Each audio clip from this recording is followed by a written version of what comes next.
Fox Sports. We are Fox. We are Florida. They are three-time world champs, all in the last 5 years. They are the San Francisco Giants, and they are here for 3 games. Waiting for them is Matt Latos, who was brilliant in San Francisco in May. Latos and the Fish get the champs tonight in Miami.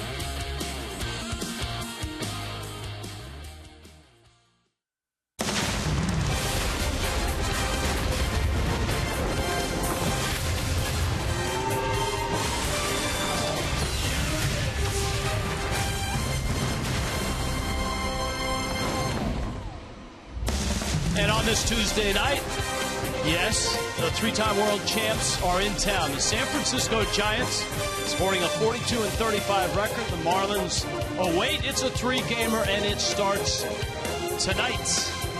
Hi everybody, Rich Waltz along with Tommy Hutton. Much anticipated series for the end of it when Jose Fernandez makes his debut. The start of it has a rematch of sorts, and the Marlins see a Giants team that, yeah, they have a pretty good rotation, but this is a really good offensive team. Yeah, this is a good ball club, Rich. Should be a good series. The Marlins split the 4 games in San Francisco. This Giants club also the best road record in the National League. Who gets them first? Matt Latos does. And when Latos faced him in San Francisco, he was outstanding. Sometimes you match up against the same team and you get the same pitching matchups, which is exactly what we have tonight. Matt Latos in San Francisco, 7 innings, 7 hits, just 1 run.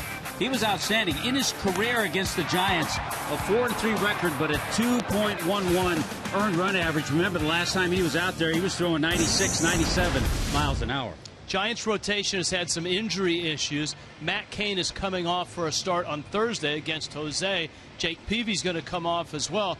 In the meanwhile, the guy that has kind of saved their bacon is Ryan Vogelsong. Yeah, he's kind of been the glue to their rotation, and a guy who certainly arrived at the Major League level a little different way than Matt Latos did. But here are his numbers in San Francisco. 7 innings, 4 hits, 1 run. He was outstanding. A 1.89 ERA in 10 games, 6 starts in his career against the Marlins. A lot of changeups, a lot of ground balls from Vogelsong. The Giants are here, and so is an email and Twitter Tuesday. Tonight, we get ready for Jose. That's the topic tonight, but we'll take tweets and emails and a fun matchup tonight. The world champs in town, San Francisco and Miami, next.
tonight, emails and tweets, and Jessica Blaylock. Hi, Jess. Hey, Rich, it is a great week in Miami, and that is because in less than 48 hours, Jose Fernandez will be back on the mound for the Marlins. And because of that, we wanted to show him a little bit of love in tonight's Twitter and Email Tuesday.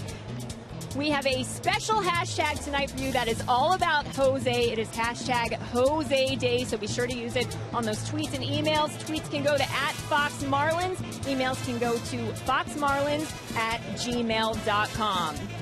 And it is hard to believe that it has been almost 14 months since Jose Fernandez has been on a major league mound. He has undergone an extensive rehab program to get to this point, and that has included multiple minor league starts, including his last one this past weekend in Jacksonville. It took a couple of innings for Jose to settle in, but by the end of it, he looked like his old self. He was able to make it through 5 innings. He reached a pitch count of 90. He did allow 6 hits and 4 runs, including a 2-run home run, but by the end of it, he had struck out 8 and only walked 2. And just a reminder, we will have the return of Jose Fernandez for you on Thursday. I will be traveling all around the city of Miami to get fan reaction for the return of Jose Fernandez. Craig and Niner are going to get you set up on our pregame show starting at 11:30, and then Rich and Tommy will have the call for you. It is a return that has been 14 months in the making, the return of Jose Fernandez to the mound for the Marlins, and you're going to be able to catch it right here on your home for Marlins baseball, Fox Sports Florida. But coming up next, it is Game 1 with Matt Latos on the mound. First pitch is coming up next in Game 1 of this 3-game series between the Giants and the Marlins. Can the Marlins get started out on the right foot? We will see.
Miami Marlins baseball on Fox Sports Florida is brought to you by Toyota. Let's go places. And by Florida Coast Equipment, Florida's largest Kubota dealer. Visit us at FloridaCoastEQ.com. Come on across the water. Come on into Marlins Park. Here we go. The world champs in town for 3. The San Francisco Giants, the Miami Marlins. Buster Posey, bust a move with JM Lexus. Angel Pagan leads it off. Joe Panik's at second. Matt Duffy's having an incredible run. He's at third. And there's Posey, an even 300, but one of the best in the game, if not the best, with runners in scoring position. Brandon Belt's in left. Brandon Crawford, slick fielder, and a pretty good bat at short. Andrew Susak will do the catching. That allows Posey to play first Gregor Blanco absolutely kills the Marlins. And Ryan Vogelsong is slotted ninth. Last time, Rich, we saw Matt Latos. He got off to a fast start. He was throwing 96, 97. I thought we had a couple of 98-mile-an-hour fastballs, but he lost 6-1 to the Cardinals. 7 innings, though, gave up just 3 hits and 5 runs, but he was hurt with the long ball. Colton Wong hit a 2-run homer. Jason Hayward hit a 3-run homer off Matt Latos, but always has Latos pitched well in his career against this San Francisco Giants ball club. Defense tonight for Miami, quite good this year, brought to you by BMW. It's been good and it's been fun to watch. Yelich, Ozuna, Ichiro in the outfield. Derek Dietrich, Echeverria, D. Gordon, Justin Bour around the infield. JT Real Muto, a defense that on the year has committed just 29 errors. Giants pretty good on their side too. This should be a fun series. Bruce Bochy's ball club plays so well on the road. They've won 15 of their last 21. And of course, Bochy, a 3-time world champ, a well-oiled machine. And for the Marlins, Stan Jennings and the Fish trying to find a formula that works, trying to get some wins, trying to bunch them together. Pagan in the box, Latos on the mound. Pitch Penny brings you that first pitch, 92 miles an hour and a strike, and we're underway.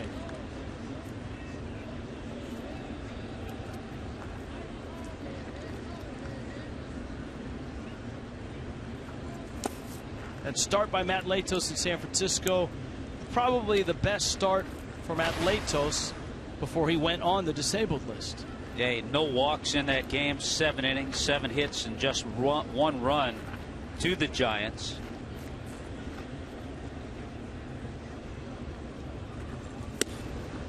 Pagan takes out, and it's 2-1. The Giants so good offensively right now. 1st in batting average, 2nd in on-base percentage, 4th in slugging.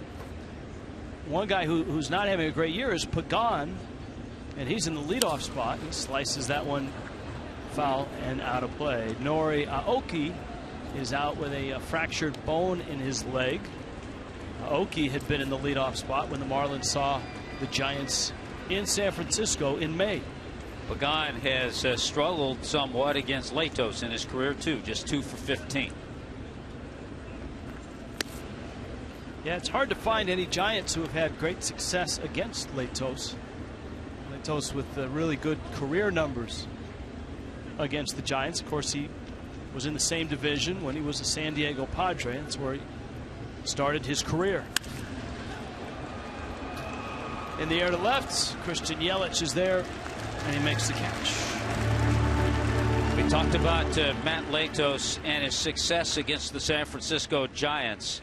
11 of his 12 career starts have been of the quality variety, but you see the ERA, 2.11 in his 12 starts against San Francisco. Joe Panik.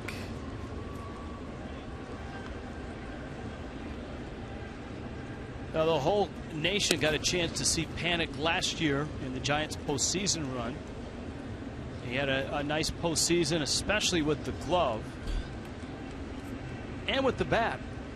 In the wild card game, he had 3 hits, had a big home run in the NLCS, and of course he started that incredible double play in Game 7 of the World Series against Kansas City, diving to his right and then flipping it up to Brendan Crawford. That, some say, was a real pivotal point in that ball game. 2-0 pitch. Panik fouls it back.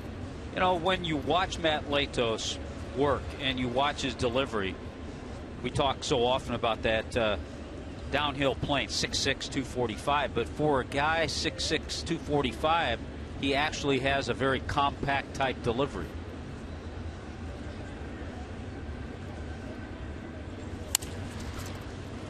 Tapper, and Latos got a piece. Panik is aboard. It's going to be a base hit. Hard to tell, but probably would have gone out to D. Gordon. Wasn't hit hard. It was good cut fastball in on his hands, but once it was deflected, Panic got the base hit. You and I were talking about this Giants lineup, how it's pretty strong throughout. They have 5 guys in a row in their lineup with 30 or more RBIs. Now, without Giancarlo, the Marlins have 1 hitter in the lineup with 31 RBIs. Adeiny Echeverria. Now Matt Duffy, and what a coming out party for Matt Duffy this year. Got to the big leagues at the end of last year, saw time in the postseason. Kind of a utility guy in the first month and a half, but through his success and his hot bat, has found a home in the starting lineup, taking the place of Casey McGee, who was designated for assignment and right now is kind of in baseball limbo. Look at Duffy among rookies, and all he's done in his last couple games is nearly missed the cycle twice, on Saturday and on Sunday. Hits it hard, diving stop, Dietrich on his feet, cross the diamond, in the dirt. Bour can't pick. Everybody's safe. Great play by Dietrich. The low throw.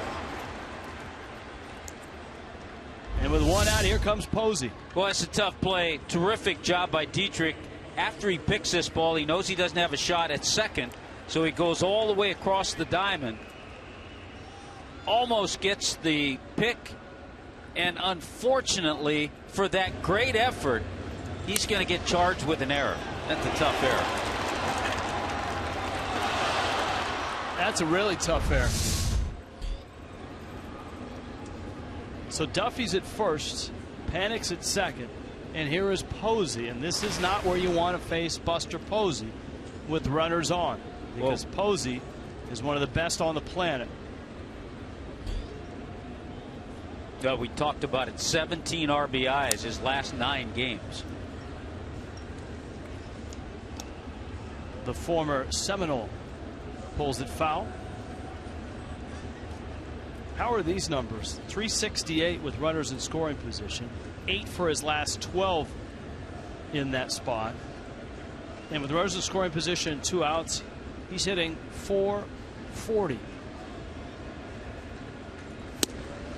He's always, Tommy, been a hitter that seems to hit when you need him to hit. Yeah, the perception certainly of Buster Posey is a clutch hitter. And you can see the month of June that he's having, and also Nolan Arenado.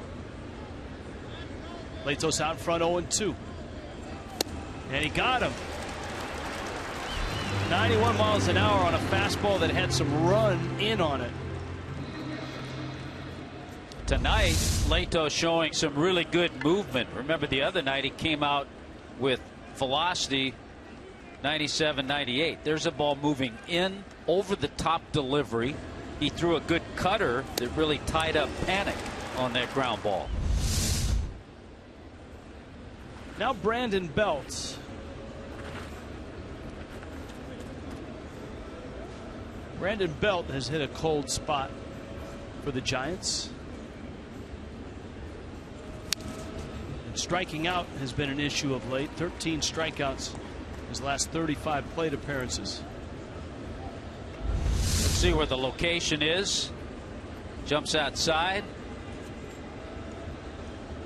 Kind of middle of the plate, but good stuff on it.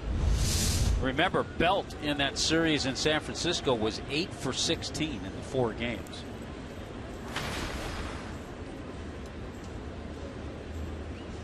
Yeah, against the Marlins, there's the series you talked about. Belt last year was in and out of the lineup and on and off the disabled list. He battled concussions and a thumb injury. But he sends that one up the middle, and that's going to get the Giants scoring started. Panic around third. He's going to score.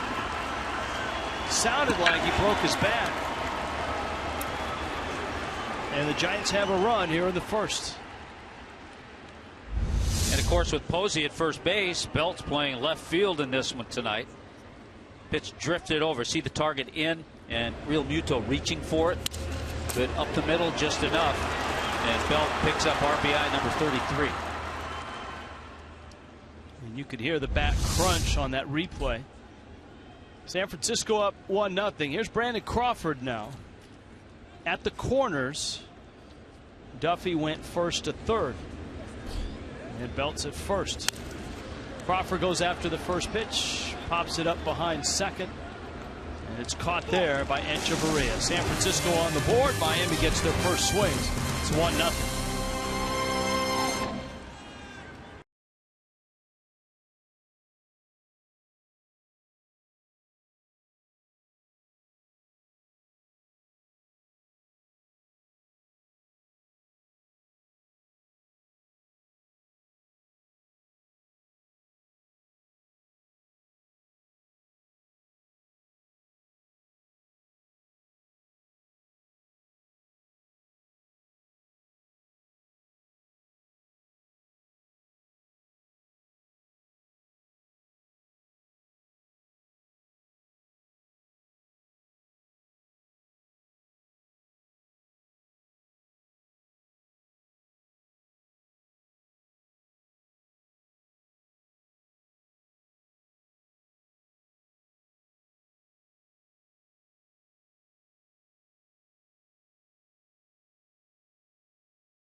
In Miami, Marlins lineup brought to you by JM Lexus. The Marlins are hoping for a D. Gordon dunk at the end of the night. He had a great series in San Francisco. Remember, he had some hamstring issues in that 4-game set. Christian Yelich, Danny Echeverria hitting third. Marlins are going to try Justin Bour in the cleanup spot with Marcell Ozuna hitting fifth. Derek Dietrich at third. JT Realmuto, Ichiro Suzuki, Matt Lato slotted ninth. And there is the 37-year-old Ryan Vogelsong. Talked about the differences in their arrivals to the big leagues in Latos and Vogelsong. A lot of minor league time, 3 years in Japan for Vogelsong, but he's been the glue in their rotation this year.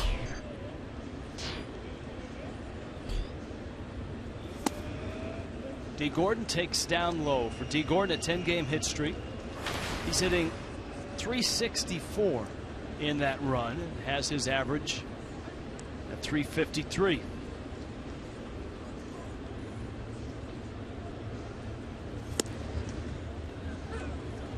At the knees, as you would expect with their matchups, Dodgers and Giants.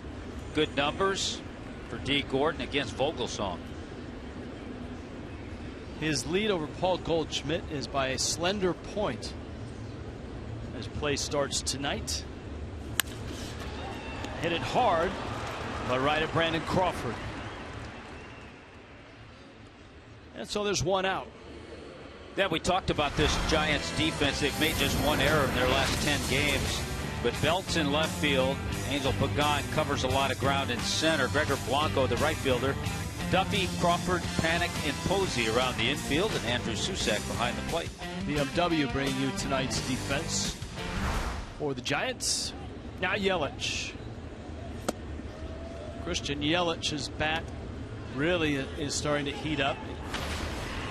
It's been a month-long process. If you go back to the end of May, actually May 23rd, Yelich fouls it at the plate. Yelich profiles right about 285 with a 360 on base and a 415 slugging, which is who Christian Yelich is. And I think there'll be times in his career that he'll hit over 300. And remember, he'll hit above that profile. Remember, last year he had a dynamite second half. So the Marlins and Yelich hopeful that holds true this year. And he takes inside from Ryan Vogelsong. Emails and tweets tonight.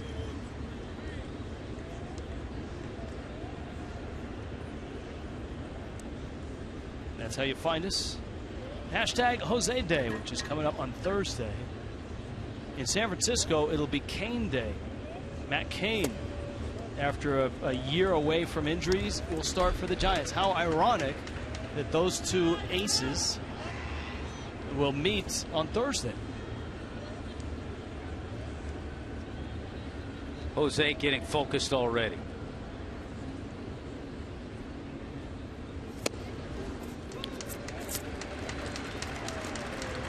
Yelich on his way down to first.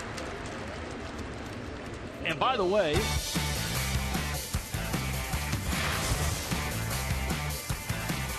on Thursday, the game will be televised right here on Fox Sports Florida. 11:30 for Marlins Live. 12:10 first pitch. Jose Fernandez takes on Matt Cain and the Giants. Jake has our initial tweet of the night. How long before Jose returns to ace form? Most Tommy John returnees seem to take at least a season to return to their previous form. Can we say Thursday? You know, I talked to Mike Hill today. And then I'll give you an example. And one of the things Mike Hill says they've tried to impart upon Jose is you don't need to come out and save the season. You don't need to come out and do it all yourself. Just be who you were last year. Relax and pitch. And Chavarria shoots that foul. It's 1-1. Here's my example, because so much has been compared of Matt Harvey and Jose Fernandez. Matt Harvey this year in 15 starts.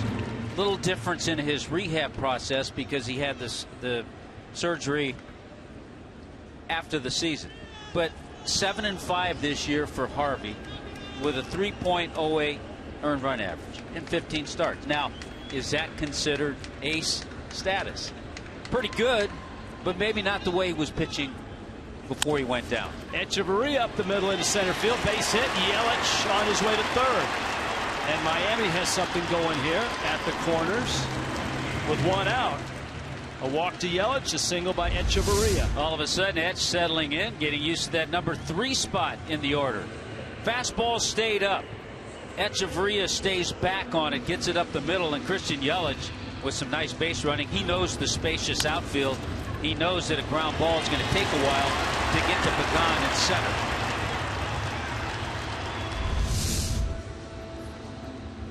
So speed at the corners, and here is Justin Bour. If there were ever two guys the Marlins really want to see get going to help the offense, it's Justin Bour and Marcell Ozuna. And they are back-to-back, hitting 4th and 5th in the ball game tonight. Giants middle infield is dynamite at turning 2. Vogelsong misses with the breaking ball. That man is a magician. We have 2 of the very best shortstops in the game. And of course, Joe Panik may not be as athletic as some, but he's really good with the glove.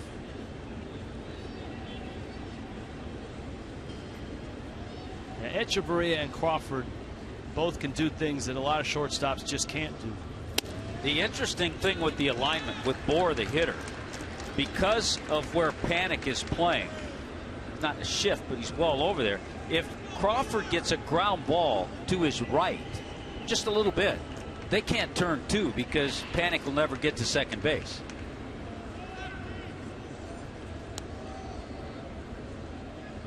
Yelich at third, Echeverria at first, 2-0.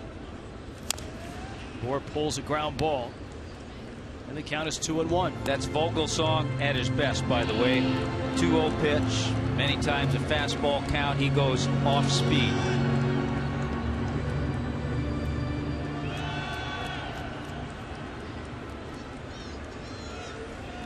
Vogelsong, an all-star in 2011. Yeah, and like you noted, just an incredible story of perseverance. Guy that got to the big leagues with the Giants, the Pirates, didn't have a lot of success, had to overcome some injuries, pitched in Japan, worked his way back, and arrived in San Francisco at a pretty good time. I mean, he pops into that rotation as a guy that seemingly came from nowhere, but came from a lot of places, and has been a part of 3 world championships.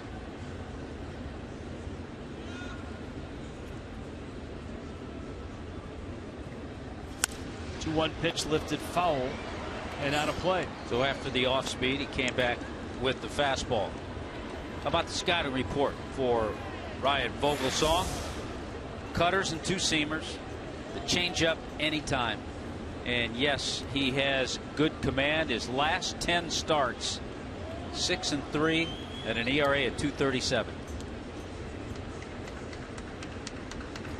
Yeah, he threw zeros at Seattle and San Diego, not giving up a run in 13 innings of work and getting wins in both of those last 2 starts. 2-2. That's strike 3 called. Bour goes down, and it's going to be up to Ozuna. Boy, talk about command and just picking apart the strike zone. This looked like 2-seamer moving down, and certainly had the strike zone. Not a lot, but he had it. That's a big out for Vogelsong. No contact there. And here is Ozuna. Ozuna on Sunday showed signs of life. He was 1 for 4 with a line drive out and a single. Up the middle. Panic, flips, Crawford there just in time to get the out. And Miami comes up empty. The Giants lead it 1-0.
Es presentado en español vía SAP por West Kendall Toyota. Giant fans representing here in Miami. 1-0. San Francisco on top. Rich Waltz along with Tommy Hutton and Jessica Blaylock. This is a email Twitter Tuesday. And so get your tweets and emails in line. Tommy Hutton will ride herd on the tweets. I got one, a tweet that'll get you thinking a little bit. We might have to take some time. It's about D. Gordon. If he finished the season with 200 hits and no home runs, would he be the first to ever accomplish that? And that tweet from Michael. Michael, I looked quickly at a couple of guys that I thought. One year, Matty Alou had over 200 hits, but he had 1 home run. I looked at Nellie Fox. He had 1 or 2 home runs with 200 hits. So I'm not sure. That's a good question. If Dwayne Kuiper ever had 200 hits, he might be a lock. The guy who's going to be in the Hall of Fame one day is a broadcaster for the Giants on television. He had 1 home run his entire career. As an outstanding second baseman. I grew up wanting to turn the double play just like him. Andrew Susac, Giants catcher, Gregor Blanco, and then Ryan Vogelsong against Matt Latos.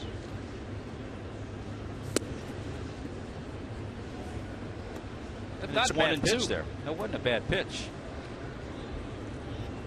See with this last pitch. It is a good pitch. Yeah, it was. Saw a little reaction from Latos.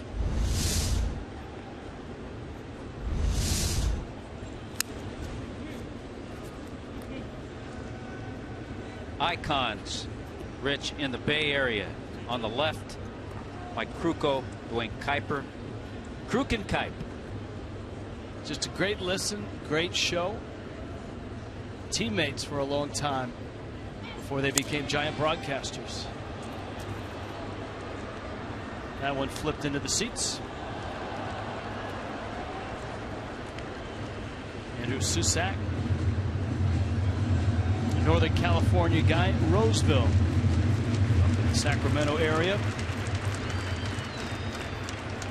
and an Oregon State Beaver. That's been a good pitch tonight for Latos. That two-seamer that comes in on the hands. It's his second strikeout. Tomorrow night's game 2 of this series, and kids eat free. It's 7:10 start. Every kid 12 and under gets a ticket and a coupon for a free KM Beef Frank, a bag of Frito-Lay chips, small Pepsi, or Aquafina water. Kids eat free Wednesdays. Marlins.com. Here is Gregor Blanco. See his average and a 3-for-4 effort against the Marlins in San Francisco. Not a surprise. Guys always seem to hit the fish, whether in a reserve role or a starter, and a lot of his damage is in this park. He's a .425 hitter career at Marlins Park. They throw that into the mix, and the fact that he's hit right around 350 in June. So he probably feels comfortable up there, but really like the stuff that Latos is using. He's got a good curveball, and he's been able to use that to set up that fastball. So good stuff early on from Matt Latos. Here's the first pitch, strikes. Got an email from Jonathan in Hollywood. Obviously, I'm really excited for Jose's return, but I just can't see the Marlins contending with such weak hitting right now. Any chance of them trading for a better bat to try to turn things around?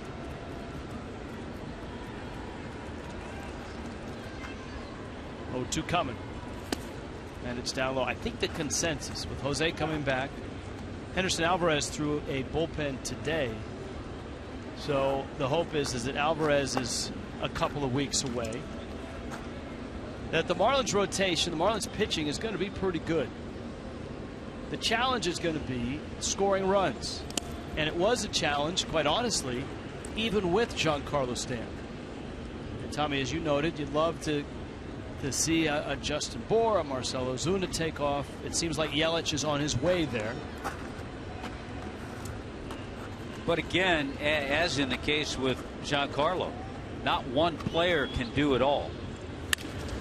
Up the middle, a base hit. Gregor Blanco loves hitting in this ballpark. That's a 7-game streak. And here comes Vogelsong with 1 out and a runner at first. I like the tweet from Frank. Frankie Ritz 11. You know where I'll be Thursday at noon. Thank goodness I have off from work. There are tickets available, so we invite you to come down to the ballpark. It's a 12:10 start. They expect a nice crowd, but it should be a lot of fun and a terrific atmosphere here. And we have to continue because I know you're asked as much as I've been asked, because on the schedule it shows no TV, but Fox Sports Florida has put it in the lineup, and we will be on television that afternoon. 11:30, actually, breakfast with Craig and Jeff. We'll call Dick Enberg for Marlins. That's right. Breakfast at Wimbledon for many years for Dick Enberg. Jessica Blaylock will be all over Miami getting reaction to the return of Jose. Real Muto has it, fires to first in time to get Vogelsong, and that gives Angel Pagan a shot at driving in a run with 2 outs in the second. Good execution, good bunt by Vogelsong. Nicely handled by JT Real Muto. Paul wants to know, do you think Stanton, when he comes back from his injury, has a shot at Gary Sheffield's record of 42 home runs? Do you ever see him challenging 73, which is Bond's mark? Well, I don't know about that, but certainly the 42 home runs at Sheffield, yes. Maybe not this year, but some year, absolutely.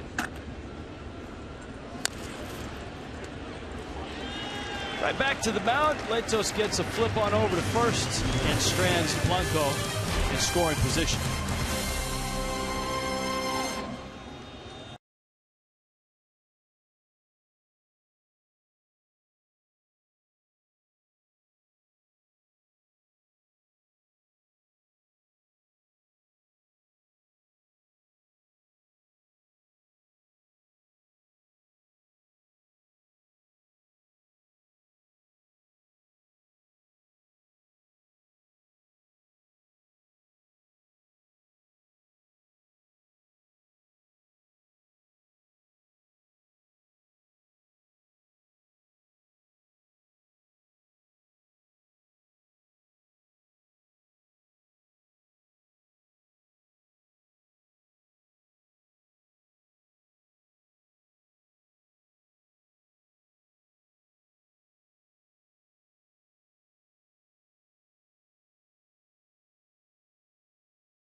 And this copyrighted telecast is presented by the authority. The Marlins may not be reproduced, retransmitted in any form, accounts, descriptions. The game may not be disseminated without the express written consent of the Miami Marlins. And that is the legal portion of the telecast.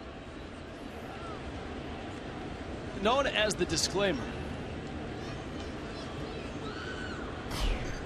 Derek Dietrich takes a low fastball from Ryan Vogelsong, and the bottom of the second begins with Dietrich, JT Realmuto, and Ichiro scheduled up. Miami had runners first and third, and one out, and Vogelsong pitched out of it, striking out Justin Bour and getting Marcell Ozuna to bounce into a fielder's choice.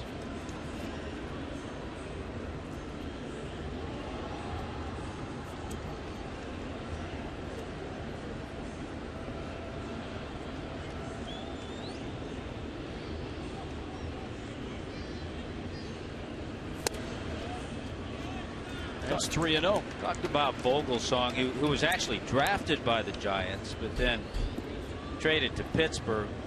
That was in that deal that brought Jason Schmidt to the Giants. But he was always kind of up and down with Pittsburgh. Never really got a full opportunity. 10-19 with an ERA of 6 in his up and down 5 years with the Pirates. This guy that really obviously persevered, but kind of reinvented himself. And I think the years in Japan were a boost to him.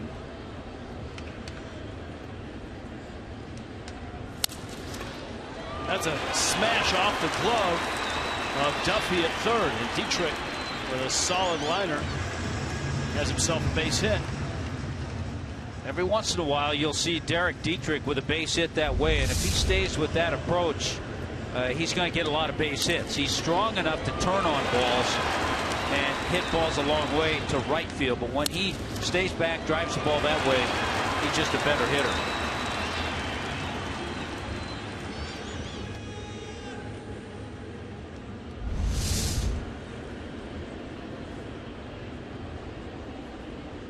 So Dietrich's at first. Here is Realmuto.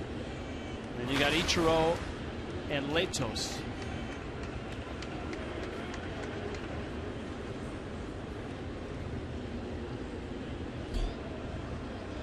Marlins just saw the Dodgers. Now they get the Giants. The Dodgers lead in the West at half a game going into play today. Dodgers were in the desert last night. Arizona beat them 10-6. That was not a great game for the Dodgers last night.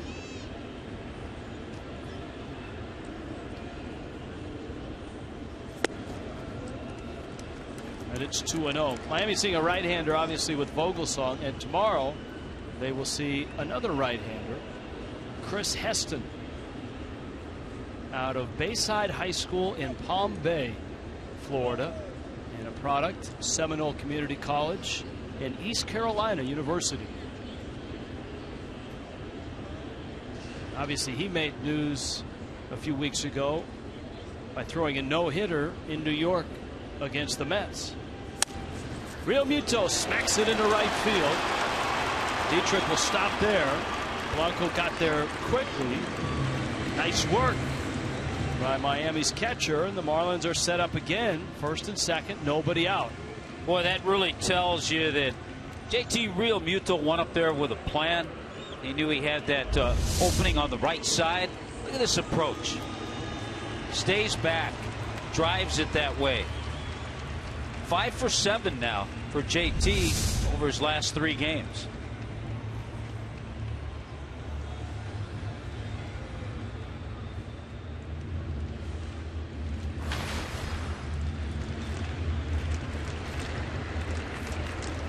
Now Ichiro, you mentioned Justin Bour, Marcell Ozuna as bats the Marlins wanted to get going. I think Ichiro falls in that category as well, as Giancarlo Stanton is out for at least a month. Ichiro, you would expect, will get the bulk of the playing time in right field. He's not hit Vogelsong, and he's not hit over the last week, period.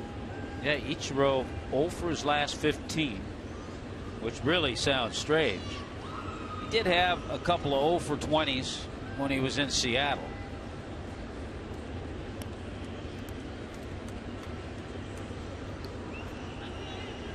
And of pitchers that he's faced, minimum of 10 plate appearances, there are only 2 where he does not have a hit against them, and Vogelsong's one of them.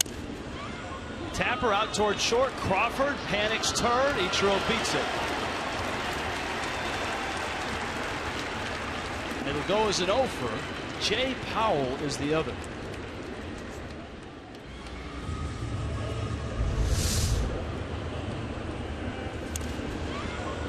He gets out of the box so quickly, that was never going to be a double play.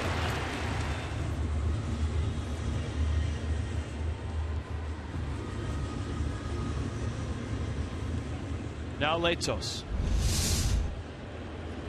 Matt Latos can handle the bat. He's got 4 hits, 13 at bats, and an RBI. He's got speed at first with Ichiro. Latos squares and tries to set down a bunt and fouls it at the plate. You know, and when you said Jay Powell, the other, Jay Powell, the winning pitcher for the Marlins in Game 7, 1997 World Series. There you go.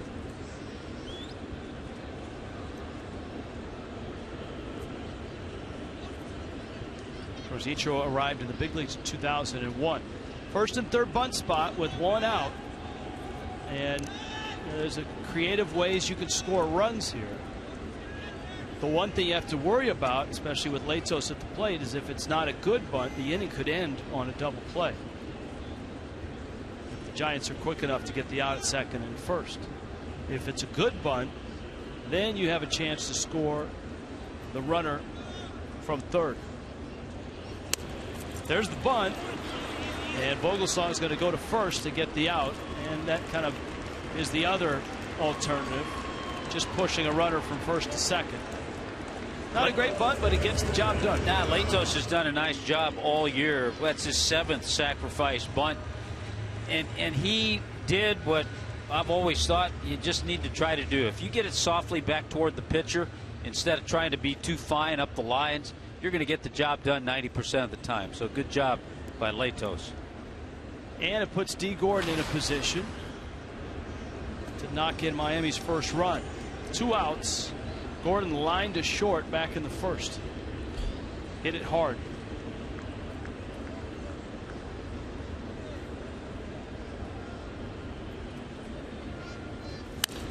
Gordon strokes it right center field. That's in the gap. That's going to the wall, and it will score 2. Dietrich scores. Ichiro scores. Gordon headed for third. On his way home. Relay. Got it.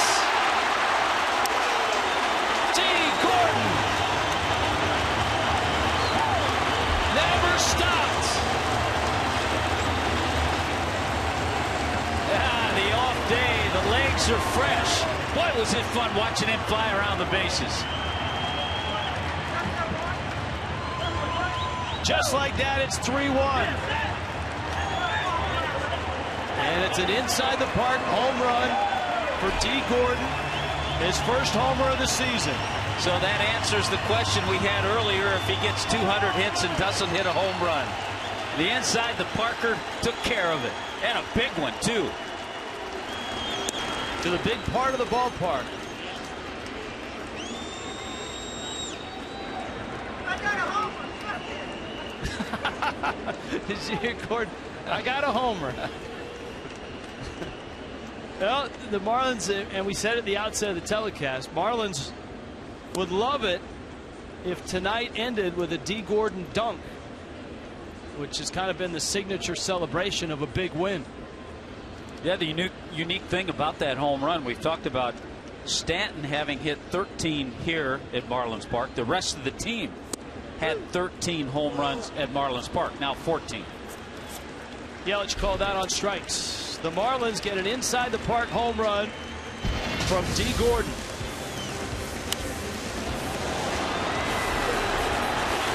Never hesitated. And just like that, it's 3-1.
To happen for an inside the park home run, though with D. Gordon, just one small thing has to happen, and that's some hesitation in the outfield. You knew it would be fun once it got into that right center field gap.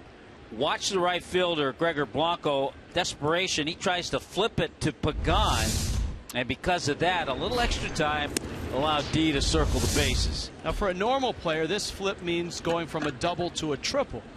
For Gordon, it means going from a triple to a home run. Matt Latos has got a 3-1 lead. This is Joe Panik. And as D headed to third, right there he picks up Lenny Harris. As Lenny is saying, go ahead, go for it.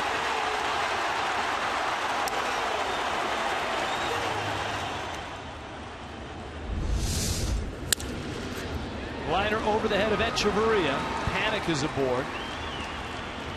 Ozuna has it. And Rich, this would be a really great trivia question for Marlins fans. Marlins leader in inside the park home runs. Marlins leader in inside the park home runs. And the number, career number, is 3. Well, I remember Emilio Bonifacio's on opening day. Cameron Maben was the last to do it against Milwaukee. Mike Redmond has one. Hanley Ramirez has one. Devon White or Chuck Carr? I don't Back know. in that day. How about Kurt Abbott with 3? Ah.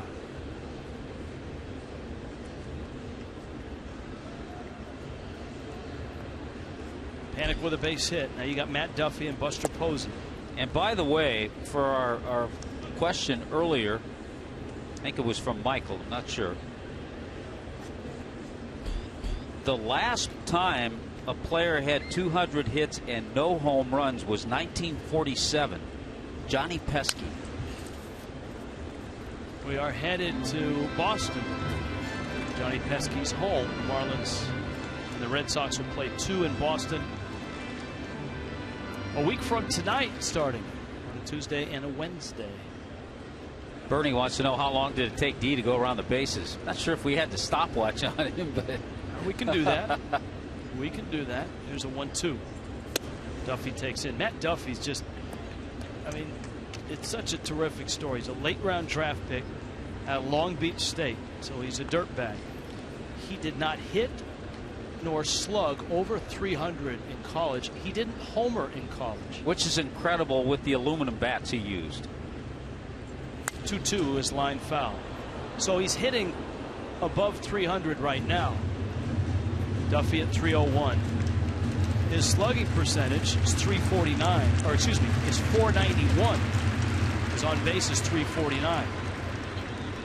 And as we pointed out, he came a hit away from the cycle twice this weekend.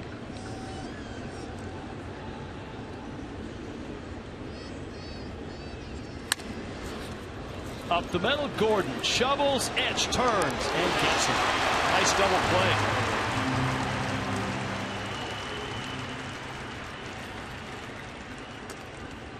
So 2 outs.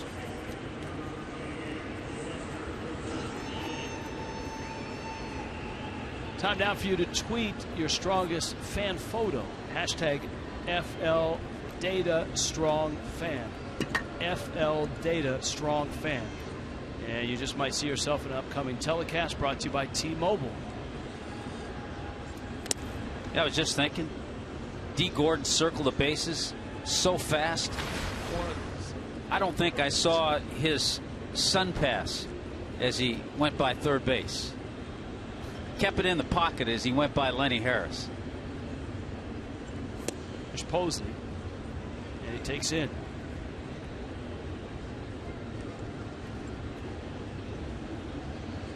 Two and 0. Buster Posey struck out back in the first. Giants got a run in the first.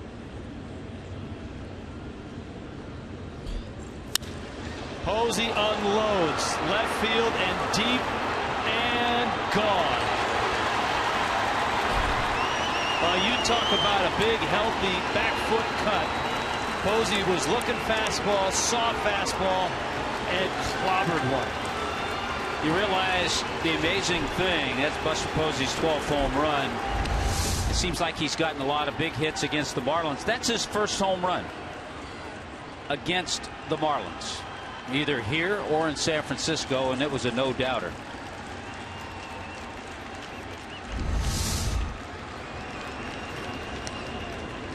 High, wide, and handsome. On his way to another All-Star game. As well he should be.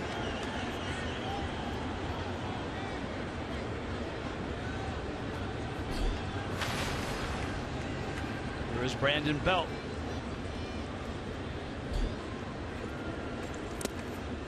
That swing will put a smile on the face of our good friend Marty Lurie, who hosts the Giants pregame shows on KMBR, the Giants radio network. He'll get some Buster Posey calls.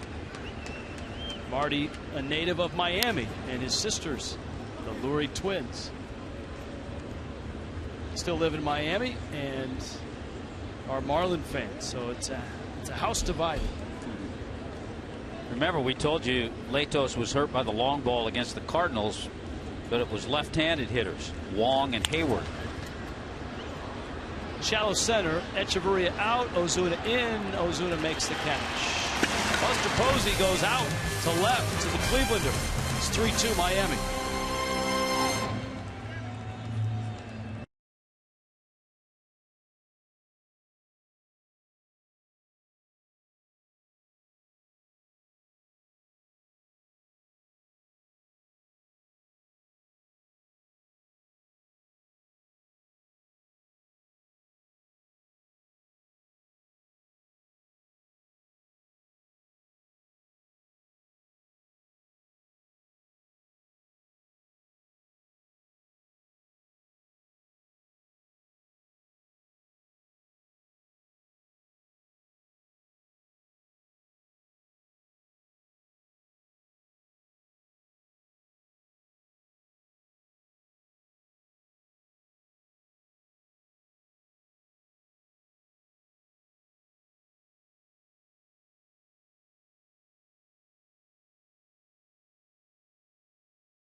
The day Martin Prado could return, at least officially, from the disabled list. Not going to happen, and the question is when will the Marlins veteran and very solid third baseman be back? He got hurt in this play. Remember back on June the 14th going to first base, tumbled, and unfortunately he fell on the throwing shoulder. That's a key here, the right shoulder. He sprained the joint in that right shoulder.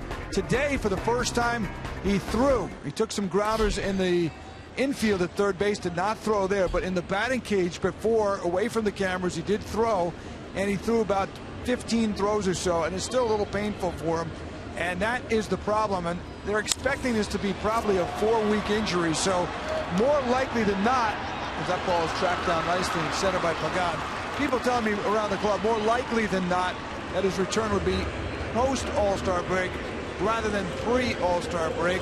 Ron Yakuba's worked with him on getting back, has said that if it was the other shoulder, the non-throwing shoulder, it's really just a case of how much pain you can take at it.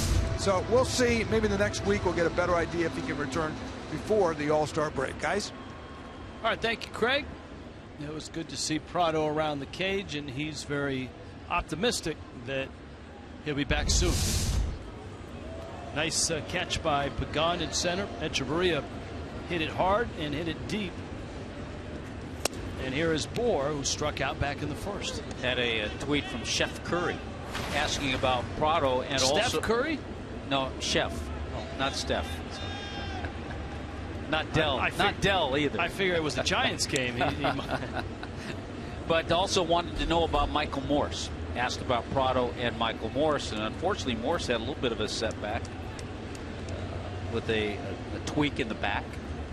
He's played 10 games on rehab assignments, AA and AAA.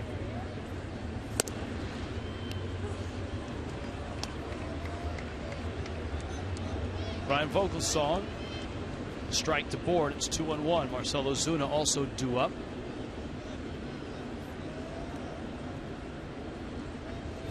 Justin Bour. We have liftoff. Wow. way up into the upper tank. And it's 4-2. That's the way to do it.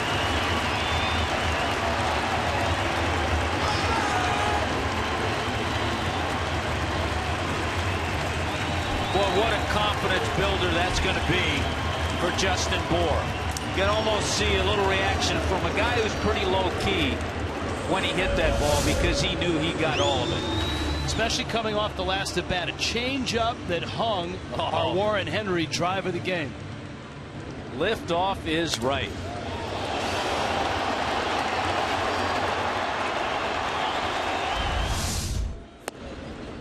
Here's Marcell Ozuna.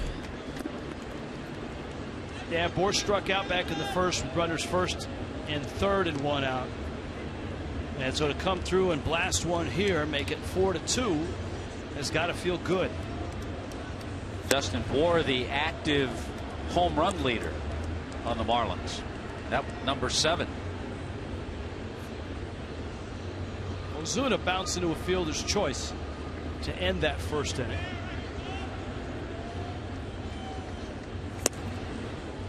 Vogelsong has now given up 2 home runs, one inside the park and one well outside, up into the second deck, and that's 3 sections over in right field.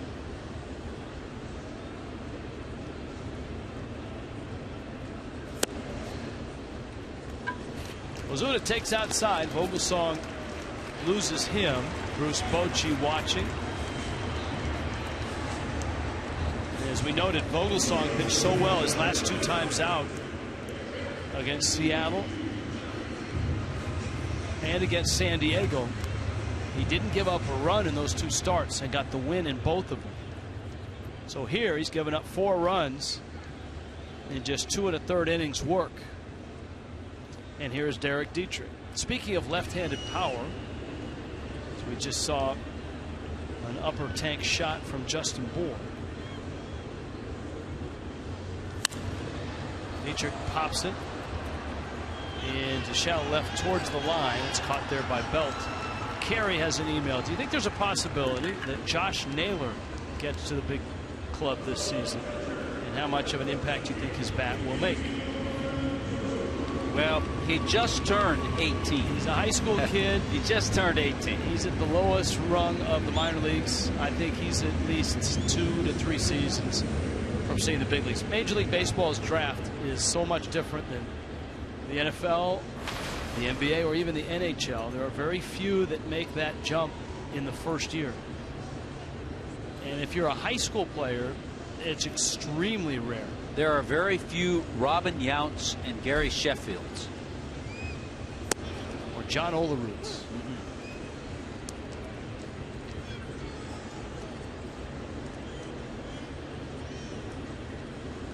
And most of the guys that have made that jump have come from college. And so they're 22 years old when they make that stretch.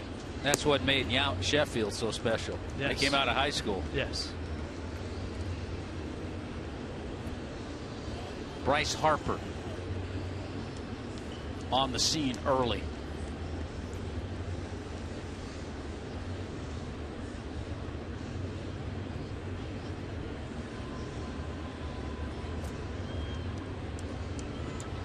Even Bryce Harper, though, spent time in the minor leagues. Of course, he was, what, 12 years old when he had accelerated himself, finishing high school a year early to get himself to junior college. Jose Fernandez getting ready for Thursday. How about JT Realmuto lately? As he pulls that one into left field. JT is locked in, and you like to see that. 6 hits now in his last 8 at bats. Last time up, remember, with a man on first, he stayed back, drove a ball the other way. This time he's able to bring the hands in, pull a ball, get a base hit into left field. 2 for 2 for JT.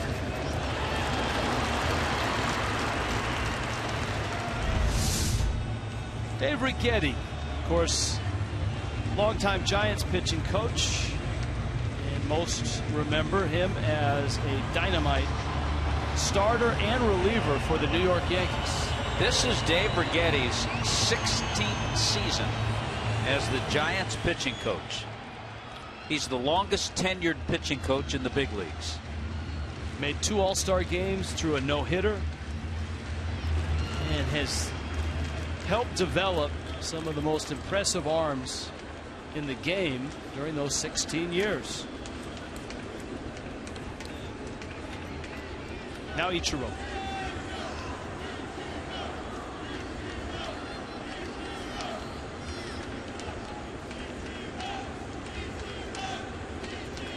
Ozuna at second.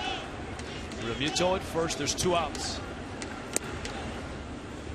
Breaking ball for a strike from Vogelsong. Giants pen is up. Mike Broadway. Can't believe he's not pitching in New York.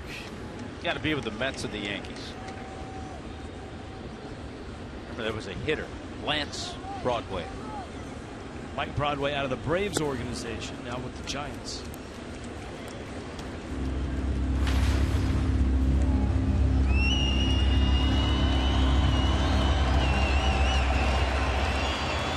Ball and a strike. Yeah, so by the way, Kerry, look for Josh Naylor in about 3 years.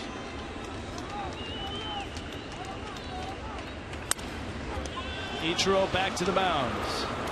And out at first, and the inning ends. But Justin Bour goes deep, high and deep, and out for his 7th of the season.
Blaylock. Well, Rich, everyone is excited about the return of Jose Fernandez, but no one is more excited than Jose himself. He has put in almost 14 months of hard work to get to the point where he can make his return on Thursday. And earlier today, he sent out the following tweet to describe how he's feeling about it. He said, blessed and humbled to trust the process and throw off the mound again. And guys, so good to have him back. We know how much hard work he's put in to get to this point. And just a reminder to everyone, we will have his start televised right here on Fox Sports Florida on Thursday. Yes, we will. 11:30 start. Marlins live. First pitch, and that'll be fun. A few flashes going on for that one at 12:10. It'll be good to have him back and get to watch him pitch every 5 days. The kids that are coming on camp day don't know what they have in store for them. They'll be glad your parents sent you to camp. Brandon Crawford swings. Good changeup by Latos. Crawford leads it off in the 4th. Matt Latos gave up a Buster Posey homer with 2 outs in the 3rd. Brandon Belt an RBI single, that with 2 outs in the 1st. Crawford high down the line, and Eric Gordon is there. He makes the catch. Got a tweet, Rich, from Casey. Casey said, Rich and Tommy, I'm going to be at the 4th of July game in Chicago. What are your suggestions on things to do at Wrigley? Well, first of all, go out and see the new bleachers. They've get there early. Bleachers. Get there early. Get there early. Watch batting practice. Just soak it all in. Yeah, go to the Cubby Bear, Wrigleyville. Stop by a couple of little places. That's good advice. Before you go in, check out the places around in Wrigleyville. Susak back to Latos. Or you could do that when you leave, too. And then certainly around Chicago on the 4th of July, it'd probably be fireworks down by the Navy Pier. All kinds of things going on. So who was that from? That was from Casey. All right, I have one about Casey. It's from Ben. Since Casey McGee has been designated for assignment by the Giants, do you think Miami might be interested in getting him back? Well, I think a lot of it depends on the health of Michael Morse and Martin Prado. The Marlins have a lot of right-handed bats when those two are healthy. It sounds like Prado is progressing. With Morse, it's kind of been a couple of things, and now a back issue. But to answer that, and that's just us speculating, I would think yes, there would be a little interest there.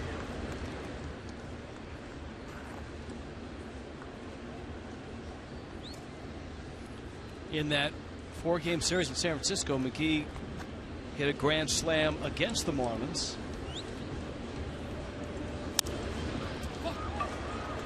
Into left. Yelich is there. Makes the catch. That's 7th pitch inning. 1, 2, 3. The first one of the night for Matt Latos.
Subaru of Pembroke Pines. Price, service, selection. You're going to love us.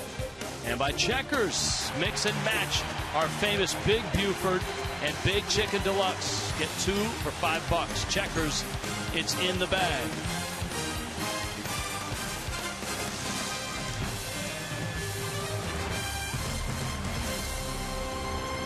In Miami tonight, the world champs are in town. 3-game series with the Marlins. And the Fish on top, 4-2. Matt Latos in the box. Ryan Vogelsong to work. And a strike You've got D. Gordon and Christian Yelich to follow Miami's pitcher. Latos a sacrifice bunt, and that set the table for D. Gordon to hit a liner in the gap in right center. That turned into an inside the park home run. A 3-run inside the park home run. And that's a big part of Miami's 4-2 lead. Yeah, that was the importance of it. A 3-run shot, 11-game hitting streak, 113 hits. D's hit the ball hard twice tonight.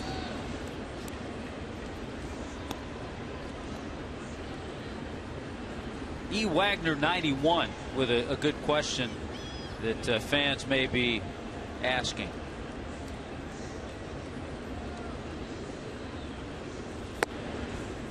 Will Jose's game on Thursday also be on the MLB network as well as Fox Sports Florida?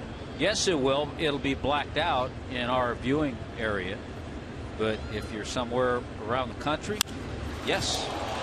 Latos cranks one to left center, and Pagan is there, and he makes the catch. Of course, the game here on Fox Sports Florida starts at 11:30 with Marlins live. First pitch at 12:10. We've got it for you across the state of Florida, wherever you watch. I know a lot of you watch from across the country on MLB.tv and across the globe. We get emails and tweets from Europe, from Asia, from Canada, Australia, the Netherlands, Martinez, California. Shameless plug. Vogelsong started to wind up and then stopped. And so here's Gordon, who's hit it hard twice. He lined to short, and then a 3-run homer to right.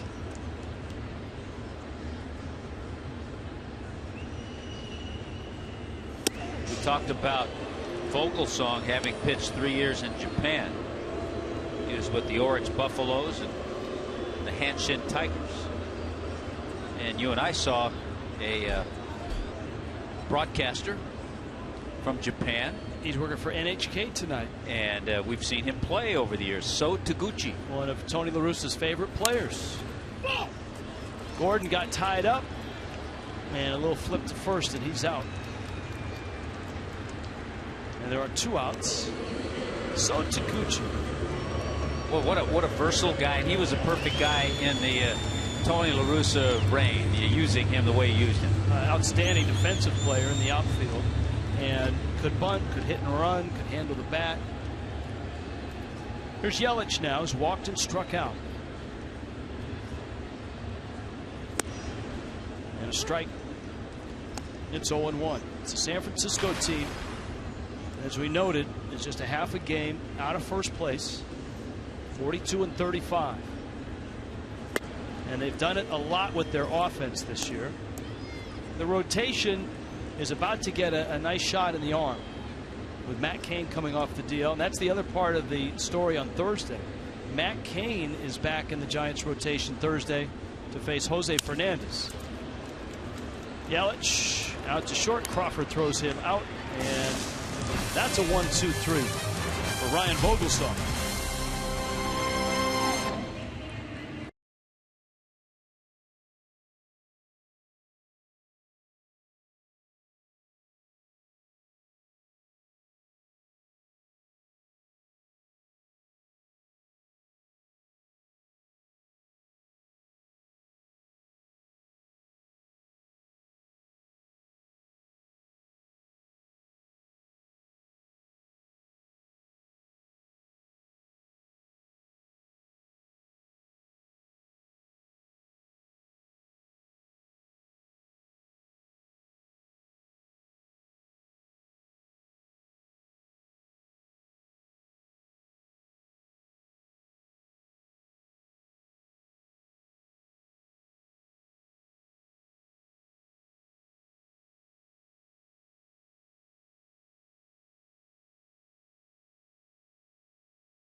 You got to get the bill just right. Just right. Instead of going flat, you bend it, and that's your gamer. It's a little old school, which is good. Bend it a little bit. Oh, let's turn back the clock. 2008, hammer time. On this date, Josh Willingham against the Nationals. Now, that was his first homer. And then in the 10th inning, this would be a walk-off shot. Geico, Marlins moments. And a lot of familiar faces waiting for him at home plate. Cody Ross was in there. Jorge Cantu was in there. So Matt Trainer. Jeremy Hermida was in there. Mike Jacobs. Alfredo Amezaga. Amezaga was everywhere. Dan Ugla. That one fouled back to the screen. It's Ryan Vogelsong who leads it off with Angel Pagan and Joe Panik. 4-2 ball game. Miami's hit 2 homers. D. Gordon's 3-run shot, which was inside the park. And then Justin Bour. That one stays fair for Dietrich, who throws on the run and makes a play. It's a nice play for Derek Dietrich, who probably has played third base least of all. And he's starting to adjust and get a little more comfortable over there. Saturday, the Rays are in the Bronx to take on the Yankees. You can only see that game on Fox Sports 1. It starts at 12:30 Eastern. And then at 7 Eastern, baseball night in America. Marlins and Cubs on your local Fox station. So it's the Fish and the Cubs Saturday night on Fox all week. You're home for baseball every Saturday. Fox and Fox Sports 1. Now, you're right about that game Thursday with both clubs. With Kane, whose last start in the major leagues was July 9th. And then you have Jose, whose last start was May 9th. So you have both audiences checking in on certainly some key pitchers. Well, combined, they've gone, what, almost 26 months between the two of them. Fastball up to Angel Pagan. And the Giants should be getting a little healthier. We talked about the arrival of Kane on Thursday. Jake Peavy, if everything goes as planned, will pitch for Bruce Bochy against the Nationals on Friday. Fastball's up. And Bruce Bochy is hopeful that Hunter Pence, who was out with left wrist tendonitis, remember he had a fractured forearm. Boy, he's such a big part of their lineup too. Talk about a bundle of energy.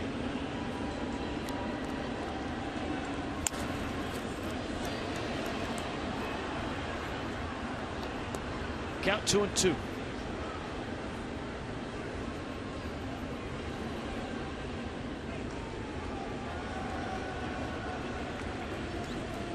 Hunter Pence.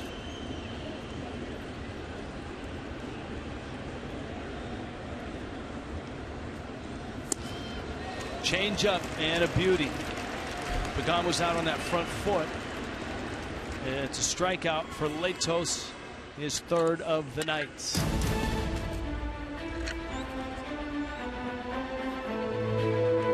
On Thursday, Jose Fernandez makes his return. Marlins and Giants 12-10 start. Take advantage of discounted matinee pricing. It's a special Jose head giveaway. $1 hot dogs throughout the game. Marlins.com, the place to go. Get your tickets for Jose Day. Marlins.com. There are seats available. The crowd should be loud. It should be a really fun day at the ballpark. Well, you want to see a good crowd. You want to see as many people in this place as possible. Ball and a strike to Joe Panik. A couple hits for Panik. He's hitting .314.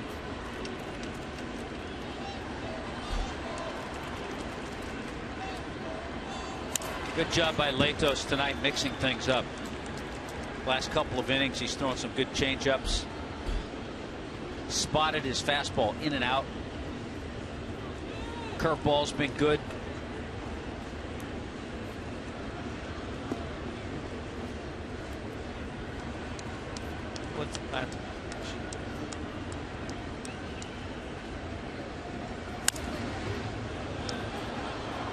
Panic lines and foul. You go through this Giants order, there are guys putting up really impressive numbers. Panic's batting average 314. Is on base close to 350. Matt Duffy, or excuse me, close to 380. Talk about Duffy's numbers. Panic is slugging over 460.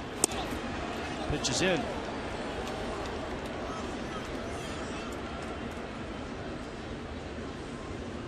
Don't panic. Got a St. John's University. The big Derek Jeter fan. 2-2. And you have the feeling Jeter would like watching him play the way he plays.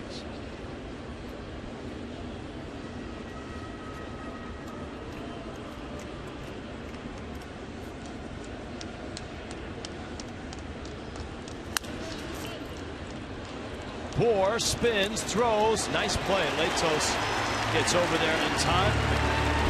And Panic is out. Matt Latos has sent down 7 in a row since that Posey home run. Halfway through, Miami's up 4-2.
And the Giants. I'm joined by a very special guest, Andres Salgado. Now, Andres, for people who don't know, you've been growing your hair and your beard out for the past 14 months. Why is that? Well, it all started back when Jose Fernandez went down for Tommy John surgery, and I thought to myself, what better way to show support to grow my hair out until Jose comes back? And it ended up benefiting charity. How has that happened? Yes, absolutely. The Marlins and I put a little charity package together on marlins.com/auctions that you had an opportunity to meet Jose, be part of the Shave the Date event, and some Diamond Club tickets, and all the money went to Make-A-Wish Foundation. Well, the big day for Jose Fernandez is Thursday, but the big day for you is tomorrow.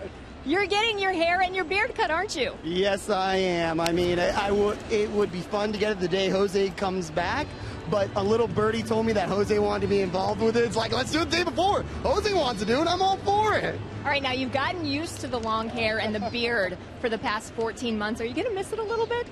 Yeah, I'm going to miss it. I mean, it's been fun, people walking up to me and going, you're the Jose guy, because it's a recognizable look. But in all honesty, with summer rolling around again, it'd be hard to go through another summer with all this hair. And the charity that you chose to benefit is the Make-A-Wish Foundation. How can people still give to Make-A-Wish? I highly recommend you guys go to the Make-A-Wish Foundation's website. They are taking donations all the time. It's a great organization. It's a great charitable group. What they do for the families and the children are amazing. Well, thanks so much for your time and for giving back, and we're looking forward to seeing what you look like after you shave the beard and cut the hair. Rich and Tommy, back to you. You know, it's good to know that all that sweat and scratching and itching and all of that will go to a very good cause. Yeah, it's a great cause. I love the timeline. Now, it sounds like Hugo, our resident barber here. Oh, yeah. Barber well, to the stars, who by else? the way. Who Yeah. else would do it here at Marlins Park? Barber to the stars will be helping. Here's Justin Bour. Clobbered a home run in the third. Echeverria base hit. He's at first. And Bour takes outside. It was a changeup from Ryan Vogelsong. Bour hit it into the upper deck. 3 sections over. Probably about 4 rows in. Above the Marlins bullpen. Home run number 7 for Bour. And a nice swing, by the way, from Echeverria again.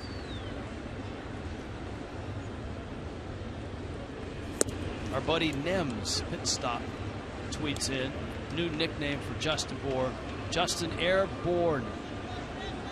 He added the I like that.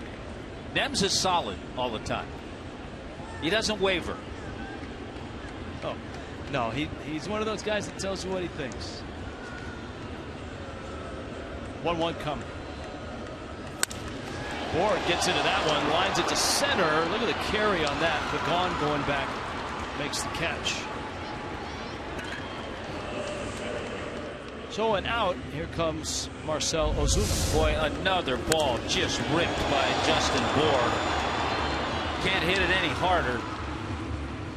But the guy out there, Angel Pagan, is pretty good.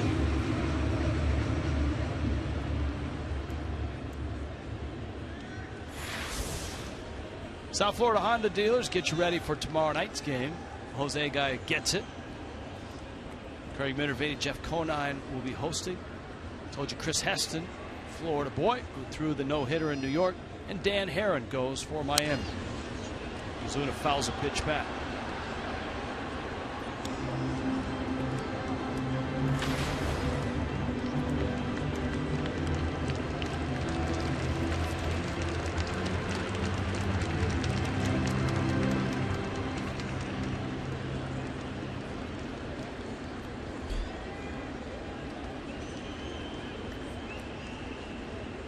One thing the Giants know for sure, and that is Tim Lincecum is headed to the disabled list. Lincecum, who took a line drive off the forearm, will be headed to the DL. Now the Giants have to make a move both on the roster and in the rotation. If it is in fact Matt Cain on Thursday, and all indications it will be, then if it is Peavy on Friday, the Giants have to free up a spot for both and bounce somebody for the rotation with just Lincecum leaving. Yeah, Friday, the Giants are up in Washington, D.C. a 3-game series.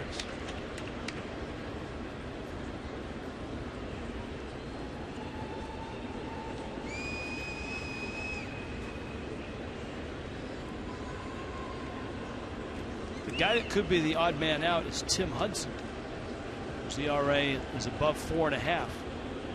Running is Echeverria. Swinging and missing is Ozuna, and it's a stolen base for Miami shortstop. Ozuna strikes out. Derek Dietrich now with Echeverria in scoring position. He chases a high fastball. It's just undisciplined. He chased it because he saw Echeverria on the move, but you got to remember he had 2 strikes. So it's not a hit and run. He doesn't have to swing, and the struggles continue for Ozuna. 1 for his last 21. And 12 strikeouts during that span. Dan has a tweet. He was listening to our chat about Dave Righetti. Reminds us that Righetti and Dennis Eckersley both threw no-hitters and led their leagues in saves. Any other pitchers do that? John Smoltz? I'm trying to think if Smoltz threw a no-hitter. I don't think he threw a no-hitter. No, I don't think so. He led the league in saves. A lot of them against the Marlins.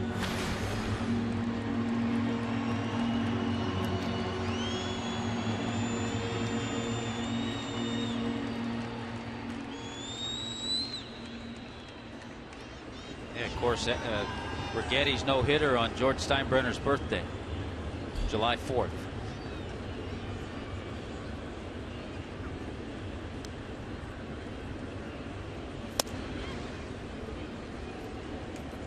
Ball and a strike. Dietrich is singled and flied out.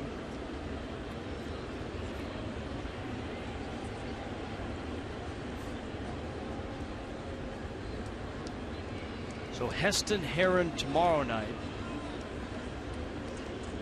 Fernandez and Kane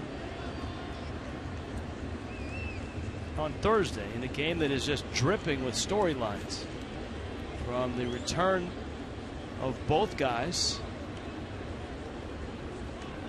Kane, of course, a long time linchpin in the rotation for the Giants. Madison Bumgarner, I think last year with the Kane down with an injury, took the mantle of ace in the postseason for sure. Boy, didn't he though? But what a luxury to have for Bruce Bochy if you add another guy who has ace type stuff and has filled that role for the Giants before. And you go back a few years, you had the back-to-back Cy Young winner and Tim Lincecum. It's fouled at the plate. And you know, for the Giants, people are going to start asking who's buying, who's selling, what are the Giants after. Rotation-wise, they should be fine. They have enough offense, it looks like. The Giants have specialized. Brian Sabian, Bobby Evans are the best in the business at doing this. They've specialized in the under-the-radar acquisition that just turns into a bonanza in the postseason. Think Marco Scutaro. Think Cody Ross. Hunter Pence. Joe Panik. Well, Joe Panik, they developed, but guys that they've. But he was under the radar. Yeah, absolutely, yeah. Way under the radar. So it's not always the biggest splash or the biggest headline that turns out to be the best acquisition. Angel Pagan, a nice piece.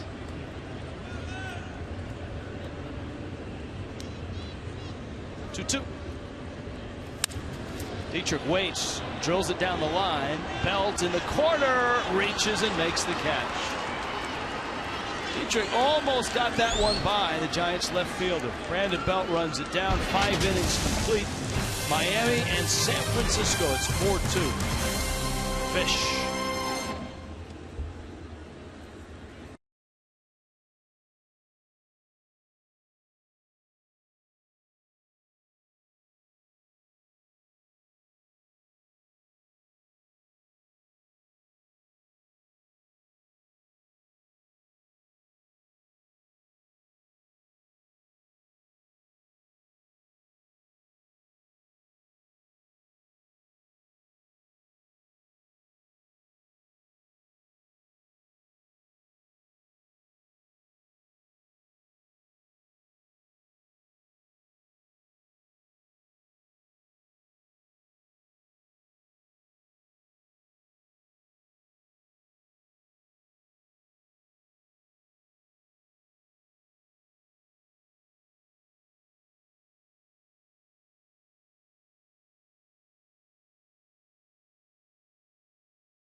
Giants Marlins.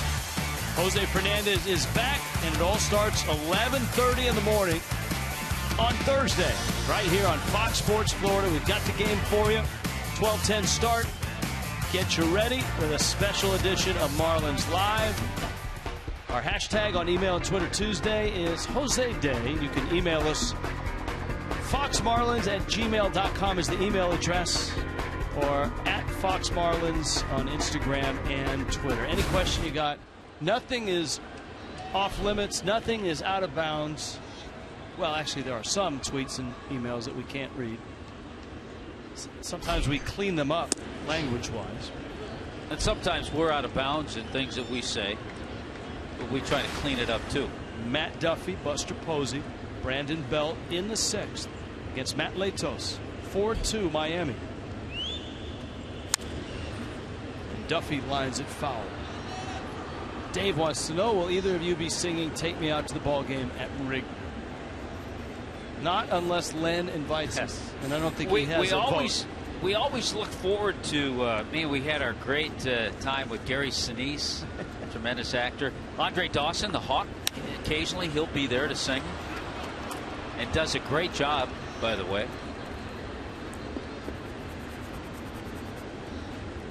I think we were there one day when Pearl Jam's Eddie Vedder sang.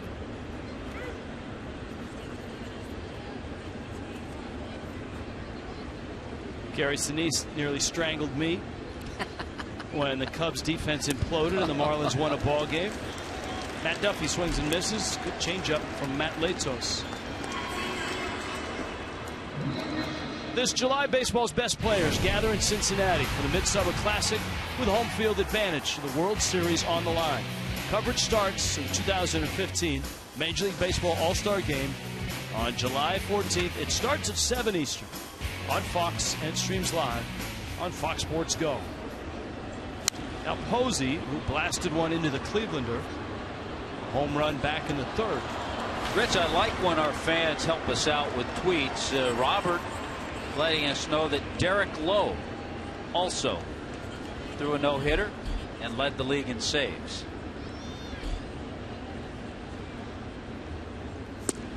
So thanks, Robert.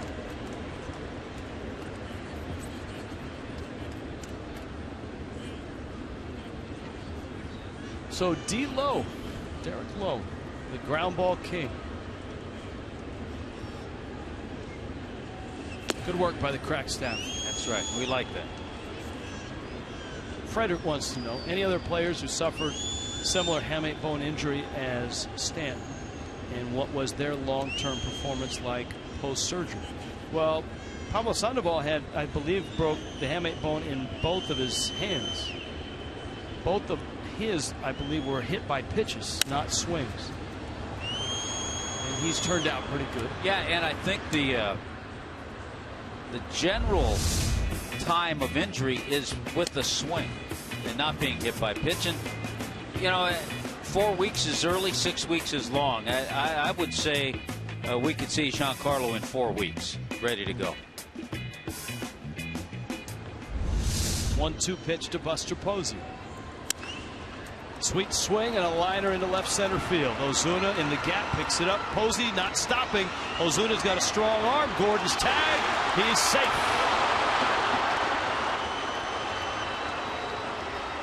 Posey flat out. Gordon flat out, sprawling by second base, and Posey got by him. Just a little bit offline with the throw. If it's toward the bag more, D. Gordon's able to get there and put the tag on Posey, but you saw he had to reach for it. By the time he came all the way back across, Posey was in with a 2-base hit.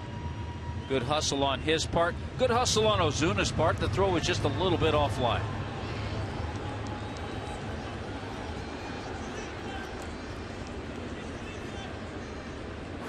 So now Belt, RBI single in the 1st. He's flied out as well. A liner foul. Craig, you've got more on Stanton and the hamate bone. Well, Preston Wilson, our colleague, has told me that he had surgery taken on both of his hamate bones in left and right hand.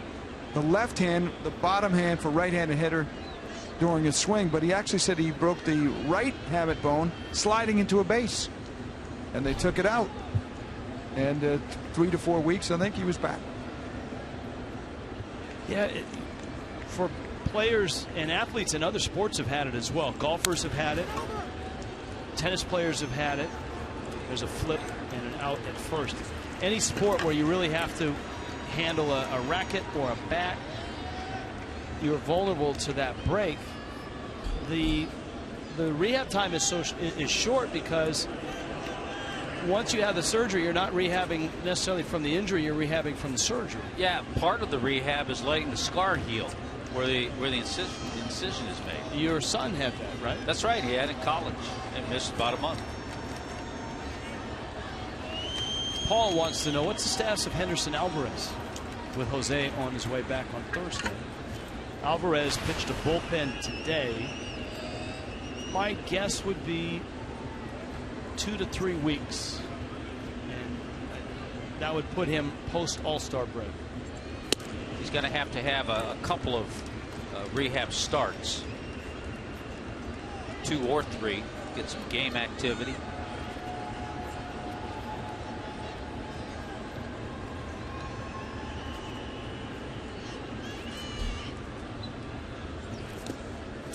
Check swing, runner coming home. Real Muto's throw safe. Boy, great hustle there. Buster Posey on a ball that didn't get away that far. And you think about the 2 extra bases that Posey got. First stretching the double, and here hustling home. You have a guy who's a catcher, so he has a pretty good idea on this ball that skips away from Real Muto. He got a great jump. He was off immediately. So the Giants can credit that run to Buster Posey's legs.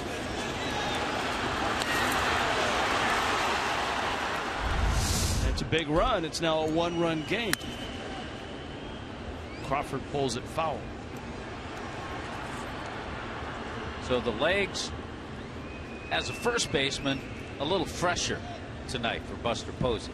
Benjamin down in Texas wants to know, do you think that Jose Fernandez's return on Thursday will have a larger attendance than opening day? Here's the 0-2. The trick there, Benjamin, is it's a day game. It's a 12-10 start, so it's a little tougher for people to get to that game. But I think there'll be a large crowd. I think the crowd will come close to 30 and possibly exceed 30. And you still have time. So it would be great to see that kind of crowd out here Thursday afternoon. So Benjamin, go to your mom's wallet, get the credit card. First you need to log in to, wait a minute, that's Rich Waltz saying that. AmericanAirlines.com and book your flight from from Texas into Miami. And if you're able to do that, I'll leave you 2 tickets. We get a guy in the West Coast. Brandon is saying, why would a game be played against a West Coast team be at 12:10? 9 a.m. doesn't sound like a great time to watch a game in San Francisco. Well, but it's a good time for the Marlins and the Giants. It's getaway day. The Giants are happy that it's a 12:10 The Giants have, quite honestly, been hosed a lot this year on their travel. And the Marlins have got to get to Chicago for a day game the next day. So that's why it's a day game for the Fish. Buster Posey with a double and some hustle creates a run. Miami's still up 4-3.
Matt Latos coming in after the inning.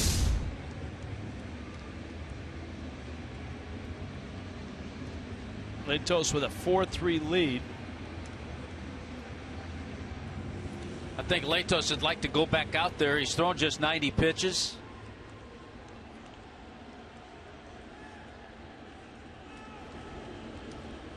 And Chuck Hernandez, and those handshakes indicate he's done. JT Realmuto, another line drive. This one, diving stop. Wow. Angel Pagan tumbling in the outfield robs Realmuto of extra bases. Boy, JT's having some nice swings. Good approach, jumps on that first pitch. But Pagan used to patrolling a very large center field, which it is at AT&T in San Francisco. Nicely done by Angel Pagan. I like the silver bottoms on those spikes. Look at that. He is an outstanding center fielder. Here's Ichiro. Cole Gillespie is on deck to hit for Latos. Ichiro has bounced out twice. Fastball up, it's 1-1. Jim emails. Jim is one of our most loyal viewers, always has creative emails. And is watching the U.S. Germany match in the World Cup. U.S. up in that one. I believe it's 2-0 last we checked. Wants to know, and that semifinals in Montreal. Do you think Major League Baseball returns to Montreal someday?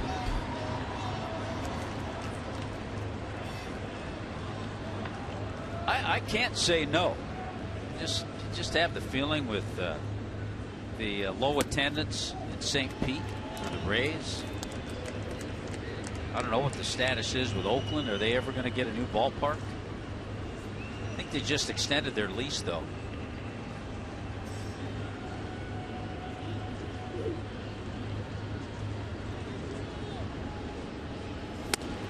Ichiro takes out and is on his way to first. And here comes Gillespie.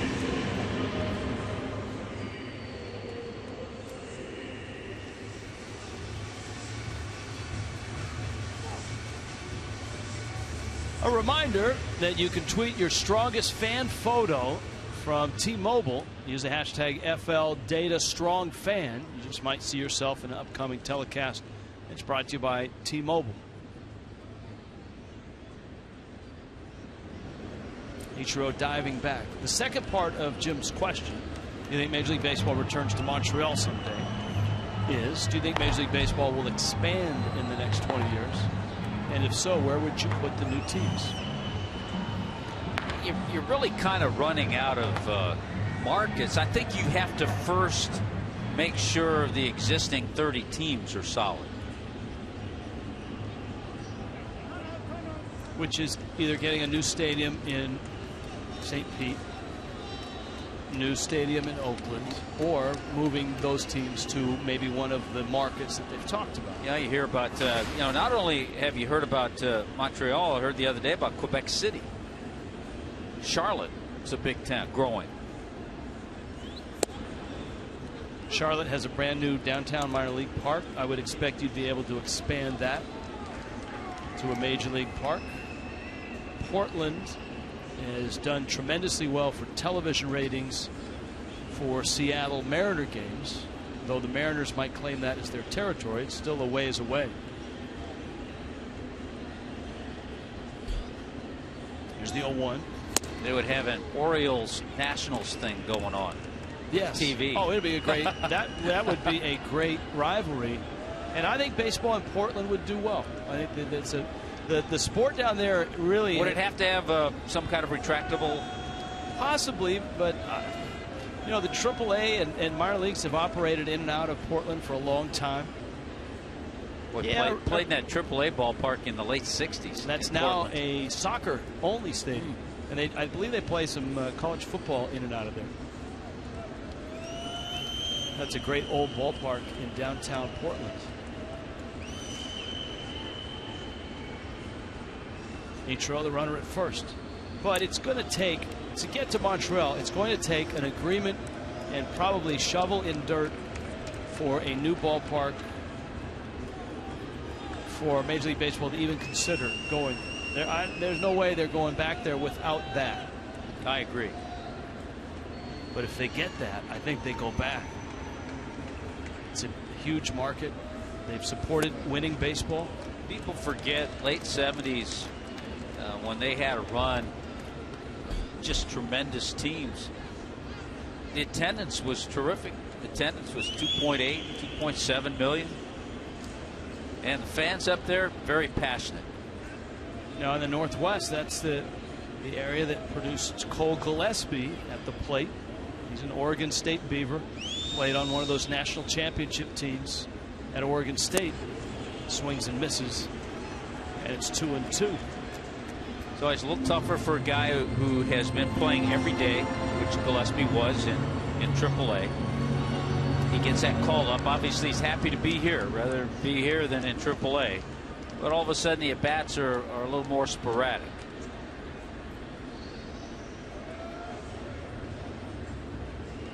Chance that Ichiro's on the move. Vogelsong not real quick to the plate. And swing and a miss. Gillespie goes down. Another breaking ball.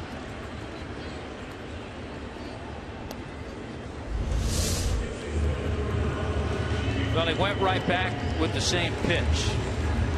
Previous pitch, the curve, he went right back to it. Here's D. Gordon, and if you're going to run Ichiro, now's the time. If he's thrown out, you've got Gordon to lead off the next inning. Gordon has lined out inside the park homer in the second and bounced out. Little tapper. This one Vogelsong has and gets the out. Miami done in the sixth. 4-3 Marlins.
In the seventh inning. Well, lots of people making plans to be at the ballpark on Thursday for the return of Jose Fernandez to the mound. That includes Daniel Alvarez, who says he will be here. The first time that he saw Jose was 2 years ago. Now he will have his second Jose Day. And guys, I've been seeing a lot of tweets from people saying that they are specifically planning on coming to the game on Thursday to see Jose. A ton of people have said that they have taken off of work to be here for the return of Fernandez on the mound. So I expect it to be a pretty good crowd on Thursday.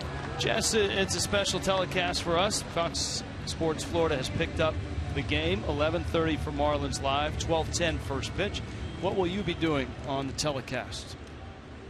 be traveling around the city of Miami and getting different fan reaction from just fans around the ballpark, fans around the city of Miami to the return of Jose Fernandez. We're going to start out at a park where you see a lot of guys go to play dominoes. That's going to be a lot of fun, and then we'll bounce around to different restaurants and so forth. So I'm excited. I think there's such a positive feeling surrounding the return of Jose, and we're going to be here to showcase all of it for you. Going to be a big day at Cafe Versailles. Oh, you know you got to make a stop there, Jess. Oh, we are definitely going to Cafe Versailles. That'll be my first trip, and I'm still, getting to know the city of Miami. I've only been down here for a couple of months, so it'll be cool to see some of the spots that Jose himself hangs out at, including Cafe Versailles. Counts 0-2. Thank you, Jess. Steve Cishek takes over for Matt Latos. 6 innings for Latos. 6 hits, 3 runs. Latos threw a total of 90 pitches. And the Marlins are hopeful that Steve Cishek can work through the bottom of the order, deliver this game into the 8th. There's a good pitch. Once you make this decision, which Dan Jennings has, you look at it this way. You'd love to see Cishek get through this 7th inning. Then you're thinking about Carter Capps. That's a perfect pitch. Boy, you saw Andrew Susac vehemently protest and then argue with Chris Conroy. That's a strike. That pitch caught the knees, and it had the plate. So the game plan, Cishek 7th, and then Capps, and then Ramos. But you also have to have, just in case, have to have a left-hander, because get back to the top of the order, you have to get to panic or Bochy pinch hits.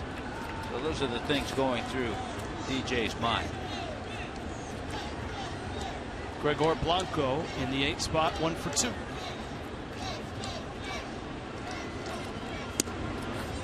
Cishek misses in. For Steve Cishek, one of the lowest points of the year was in San Francisco. That road trip for the Marlins was a real killer, wasn't it? The Fish blew an 8th inning lead in Washington, and then 9th inning leads in both San Francisco and Los Angeles. Yeah, the Giants scored 2 in the 9th inning, the last game of that series, for a 3-2 win. Bouncer, Bour first, gets to the bag.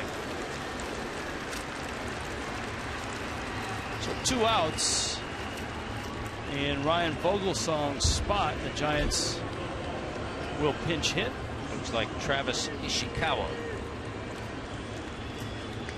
One of the left-handed bats on the bench that you alluded to.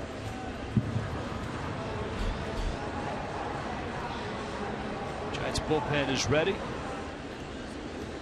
And Dan Jennings is going to go to his pen and get a lefty.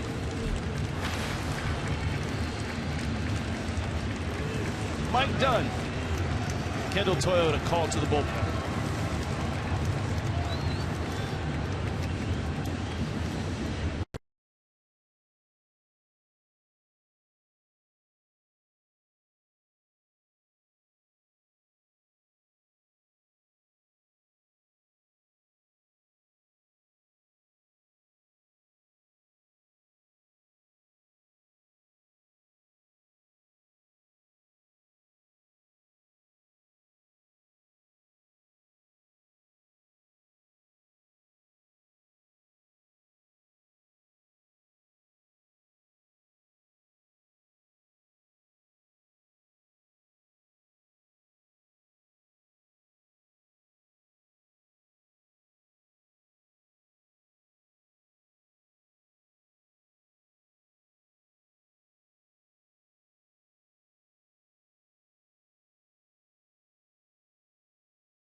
All-Star voting, last chance this week to get D. Gordon, Giancarlo Stanton, throw some love Adeiny Echeverria's way. 2015 Esurance All-Star Game ballot is available. You can vote 35 times per email address. Go to marlins.com on your computer, tablet, smartphone. Help select starting lineups for 2015 All-Star Game and vote today at marlins.com. So Mike Dunn with Ishikawa announced. It's going to end up being Justin Maxwell who gets the pinch hitting appearance. It's kind of an interesting move on both ends. Because if you're Cishek, you're frustrated. You just retired a left-handed batter in Gregor Blanco. And then you get lifted for the lefty. Ishikawa announced. But then when the move is made to bring in Mike Dunn, Bochy brings in Maxwell. So you've wasted players when you would have had Cishek against Ishikawa. You still have a lefty against a righty, the other way around.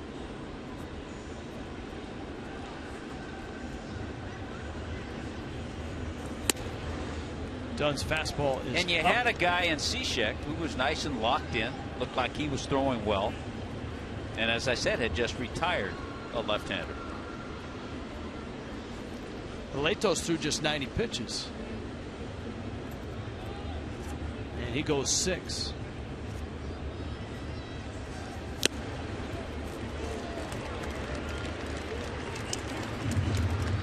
Maxwell with a count 2-2. His career splits.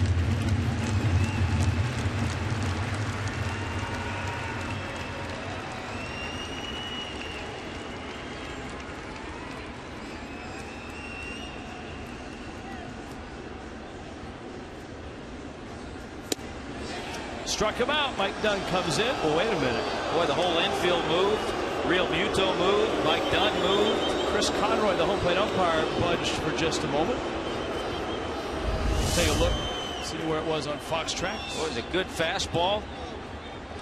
It's in. Just in. Just missed.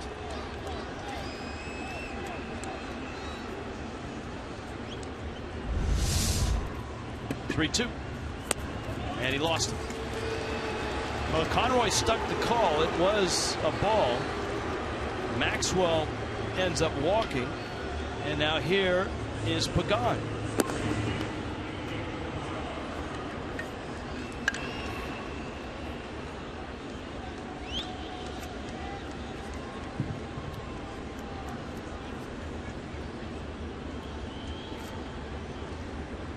And now you have Pagan, who on this year has been a much better hitter from this side of the plate. 377 average as a right-handed hitter.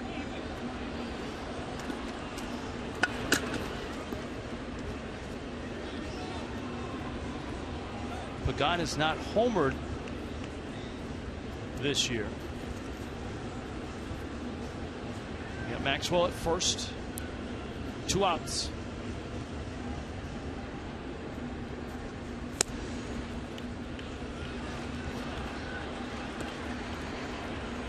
And it's 2-0.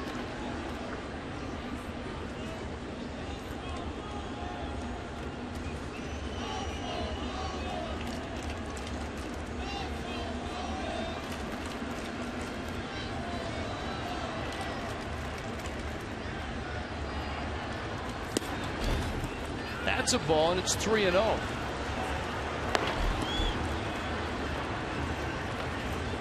Now Carter Capps, who's normally in action in the 8th inning. That pitch. And now look at the domino effect of what has happened when you had a guy cruising and just settling in. Cishek. Well, the dominoes now are at first and at second, and there's 2 outs. Chuck Hernandez is on his way out to talk to Dunn. Now you're getting into Panic, Duffy, Posey territory.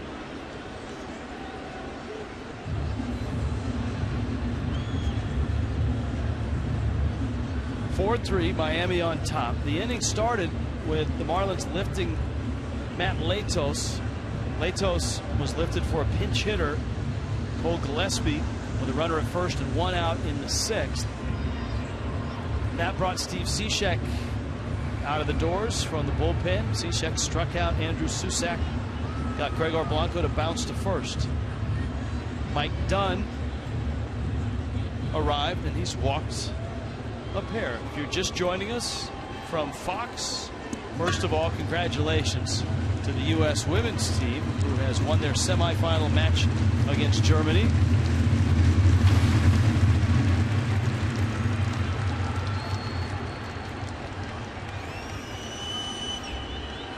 And to all of you joining us, it's a one-run ball game. Good ball game tonight. Mike Dunn in the dirt. And now the count is 1-0. And just to get in the spirit of things,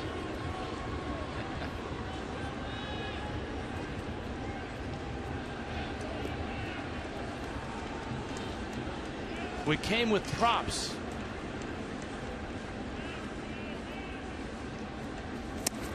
Pitch is out.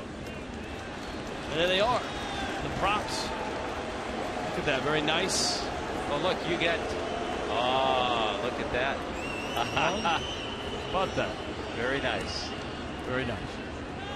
Thanks to the U.S. women's team. And good luck in the final. Make sure you fill out your Nielsen diaries. There's a strike, and it's 2-1. Ball strike ratio, not great, obviously. The silver lining here is there's 2 outs, so if Dunn could just get it together against Joe Panik, he can get out of the inning.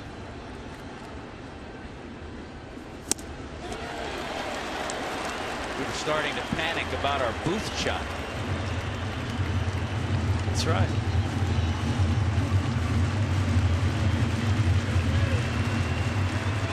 Two and 2. Panik 2 for 3.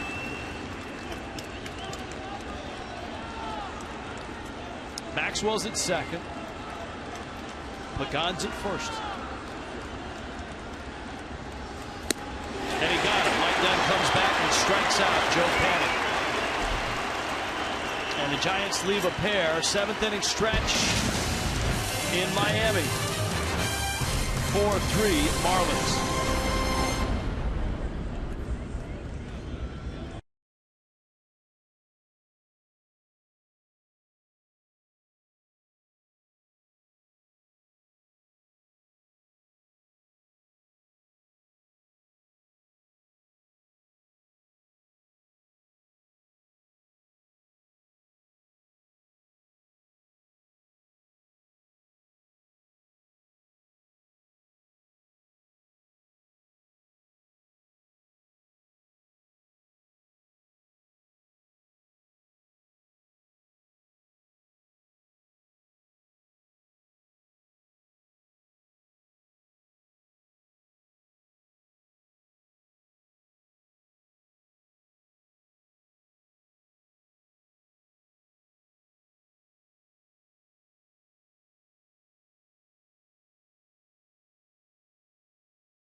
Brought to you by Chevron. Chris Heston, he of the no-hitter.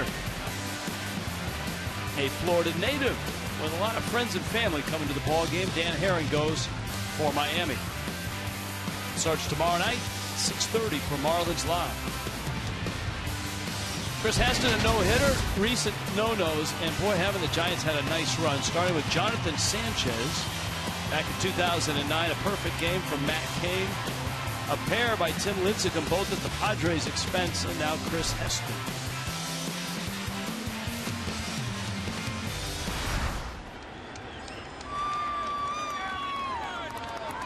Christian Yelich, Danny Echeverria, Justin Bour against right-hander George Cantos.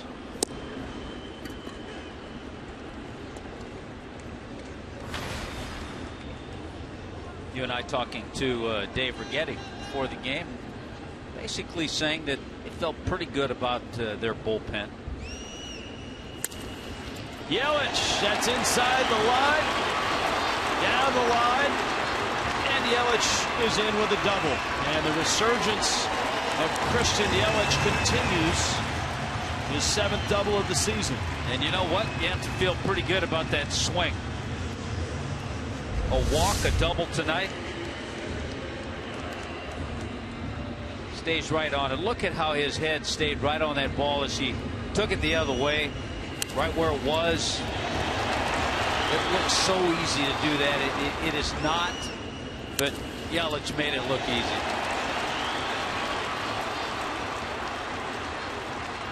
And like we said, Yelich just didn't fall out of bed a couple weeks ago and start hitting. It's been a real process, which started in late May. Echeverria pops one up.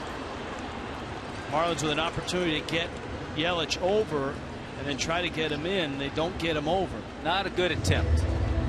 First pitch, if you're going to go after the first pitch, you want the hitter in that situation at least try to move the runner over. This is an important run to get the lead to 2 runs.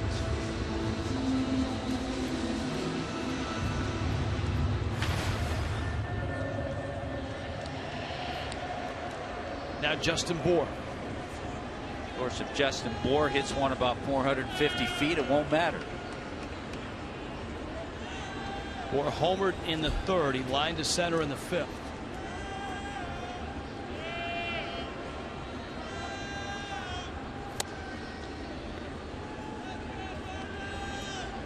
Pitches outside. Susak out for a visit with Cantos. 4 runs, 8 hits from Miami. Giants have 6 hits with 3 runs. Fish have a pair of homers. D. Gordon hit his first, and it was an inside the Parker in right center field. That drove in 3 runs. Bour's homer was in the 3rd. Giants got a home run from Buster Posey, who's had a really nice night. Posey a homer and a double.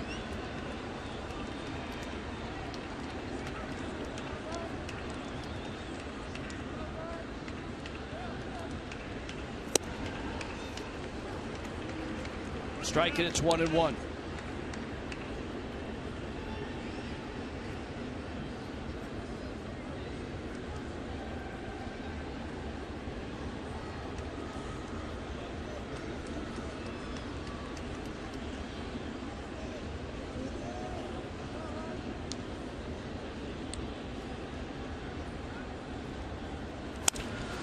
Bour pulls a ground ball to second.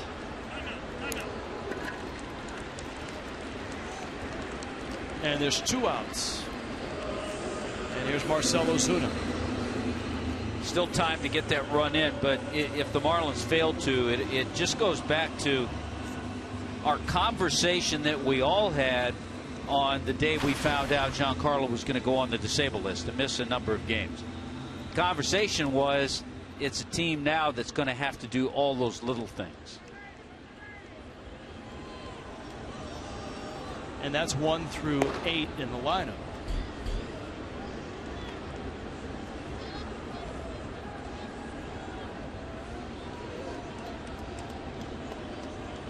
Now Ozuna. 0 for 2 in this one with a walk. Emails and tweets. We'll try to get to as many as we can throughout the night.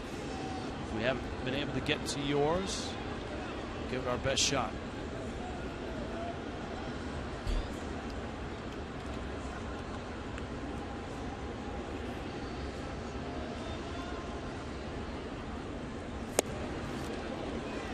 He did go. So says Angel Hernandez.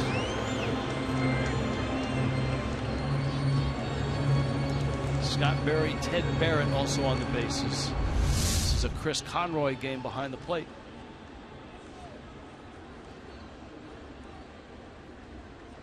So it'll be second base umpire Scott Berry behind the plate Thursday afternoon.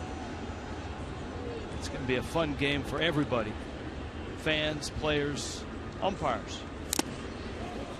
One fouled off of Andrew Susac.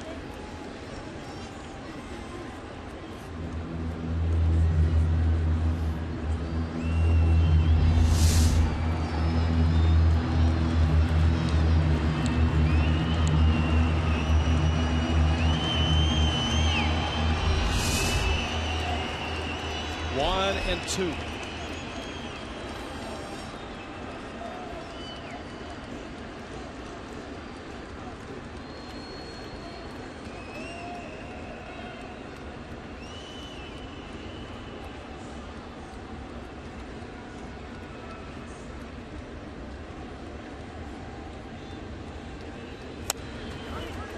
Little tapper. Susac has it and gets the out at first. And the Marlins squander a leadoff double. Still a one-run game, 4-3.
First of a three-game series. The world champs in town. Marlins a 4-3 lead going into the 8th. D. Gordon inside the park homer. That drove in 3. Justin Bour's solo shot. The Giants getting a nice night from Buster Posey, who was homered and doubled. Both starters, Matt Latos and Ryan Vogelsong, went 6 innings. And so it's the bullpens here. Third man out of Miami's pen is Carter Capps. And Carter Capps gets Matt Duffy, Buster Posey, and Brandon Belt. And the Giants get a look at Carter Capps.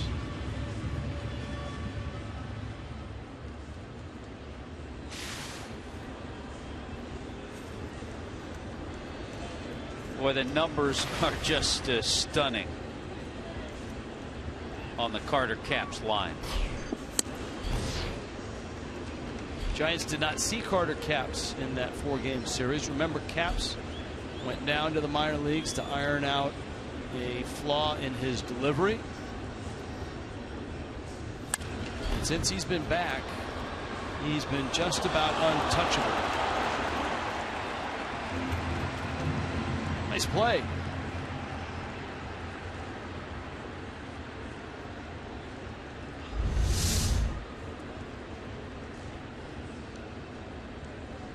right.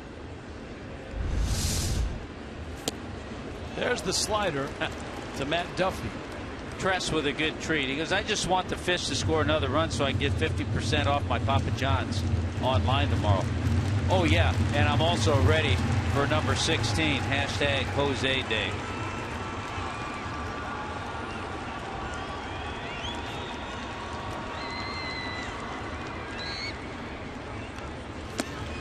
Slider. Oh, he went. Angel Fernandez said he went. Matt Duffy strikes out. First out of the 8th.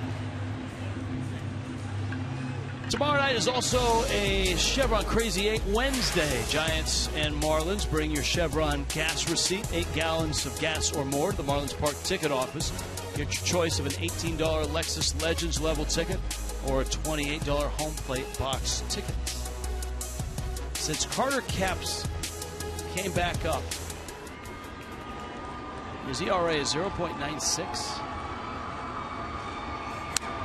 That one fouled back. His last 10 appearances, Rich, prior to that strikeout of Duffy, his last 10 appearances, 20 strikeouts.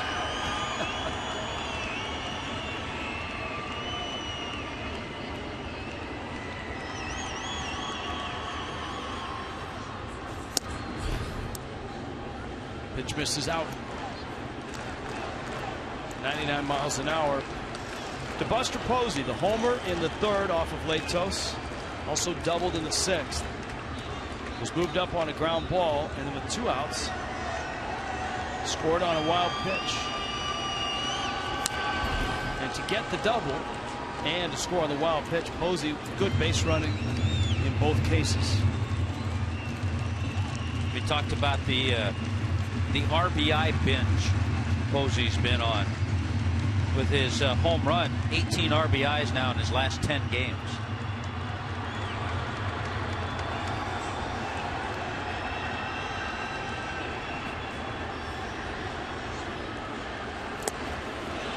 Did he go? Yes, he did. Capps has another strikeout. You cheat on that fastball, you get the slider, it's trouble. Yeah, if you don't pick it up right away, and even if you do, because you've cheated a little bit to try to get the bat head out for the 98-mile-an-hour fastball, then it's too late. So 2 sliders, 2 half swings, and a couple of strikeouts. Now Belts.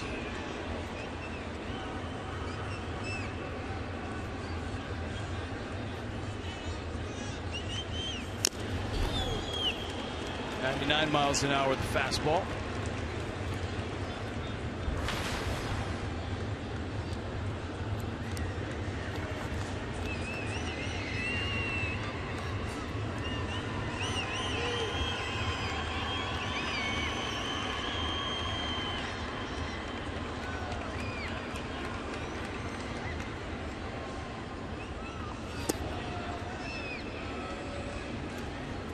Toyota trend tonight. Bruce Bochy. At home, on the road. Runs per game. Look at that.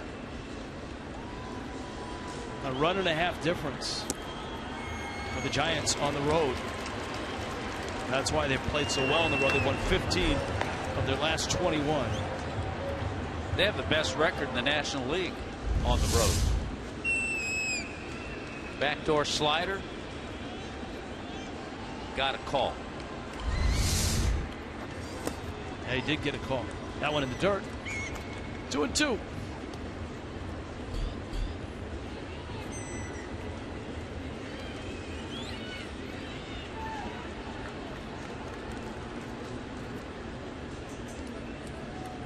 Belt drove in a run back in the 1st. In the 5 spot for the Giants. And elevated fastball at 99 miles an hour. Carter Capps strikes out the side.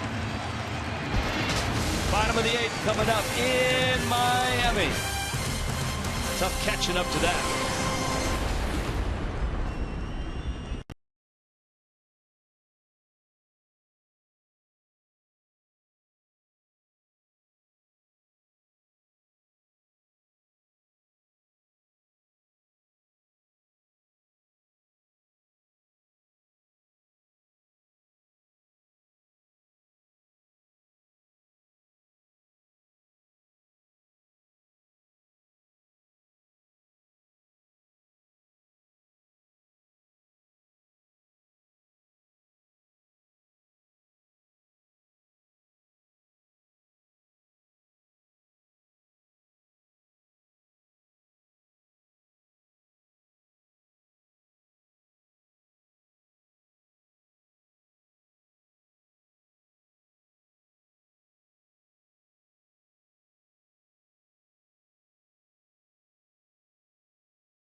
4-3 Miami. Let's check in with Jessica.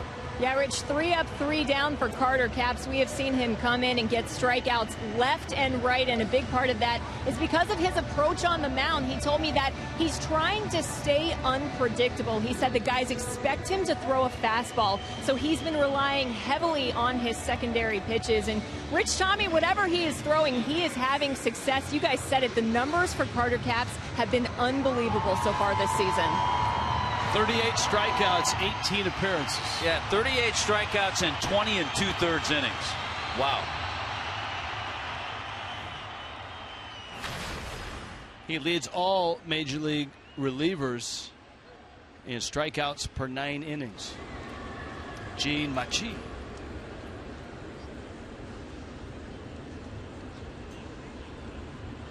So Cap's feeling pretty good.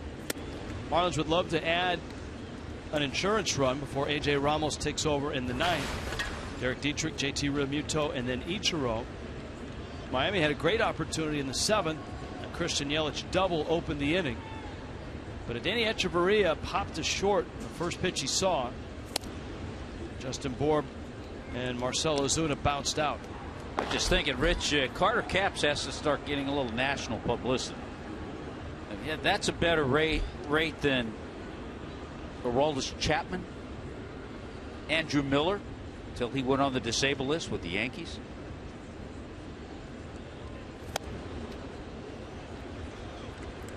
We've had emails and tweets about Capps becoming a closer, and I mean, really, this is what you want. You want 2, maybe 3 guys on your staff who can close, who have closer stuff, closer mentality.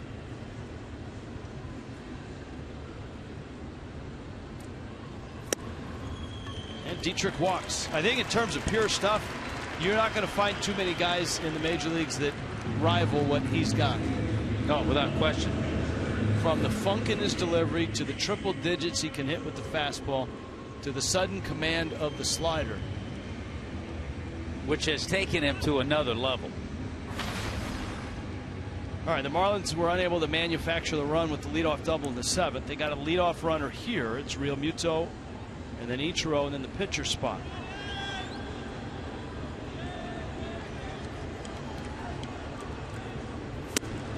Realmuto shortening the bunt, takes in.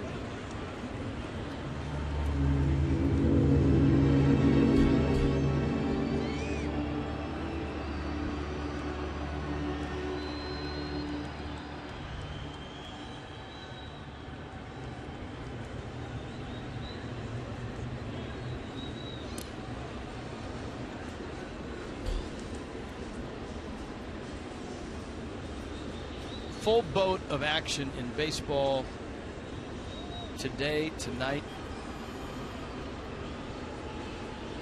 including the Cubs beating the Mets up in New York 1-0.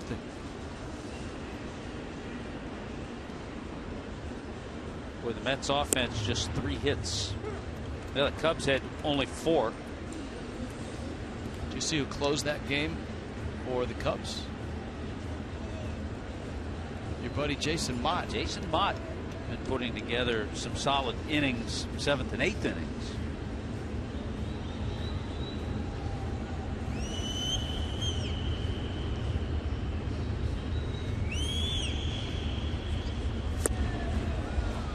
Well, like you said just a few minutes ago, it's always nice to have 2 or 3 guys in that bullpen with closer experience. Heck, the Giants have made a nice living in the postseason with that. How about Kansas City last postseason? They've made it work this year too. Giants have Santiago Casilla and of course Sergio Romo. Realmuto, it's going to be a tough play, cutting across his Duffy, and he's safe. Realmuto's speed buys him another hit. He's got 3 tonight.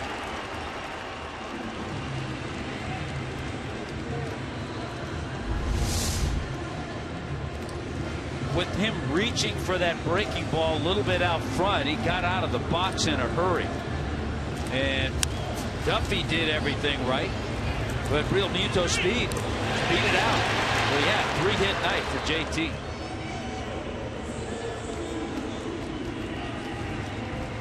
Now here's Ichiro. I love the way he runs through the bag, too. Real Muto. Let's see if Ichiro tries to bunt, and then see what the Marlins do as a pinch hitter. Ichiro squares. That's gorgeous. Susak's throw is in time to get him. I mean, he does that textbook. Second and third, and one out. A reminder, MLB.TV Premium gets you every out-of-market regular season game live or on demand in true HD. Real-time highlights, live look-ins, the ever-popular pitch tracking widget, and more. MLB.TV Premium includes a free at-bat 15 subscription. Visit MLB.TV for details.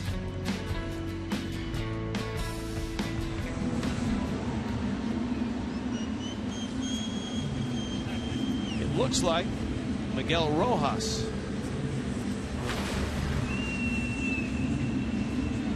Miguel Rojas, of course, a former Dodger, came over in the D. Gordon trade. It makes you wonder if Jeff Baker's available.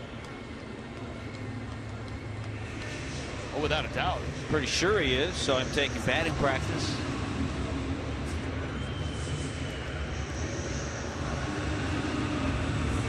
Well, Bake right now sitting by the helmets.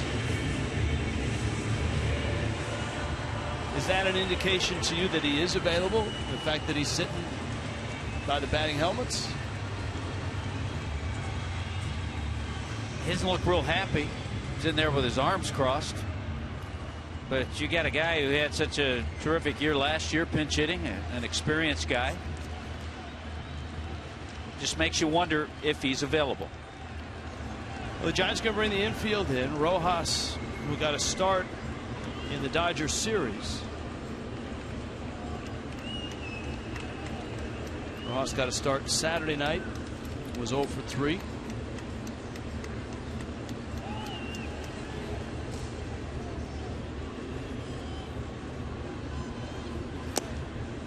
I think an area you have to also watch for.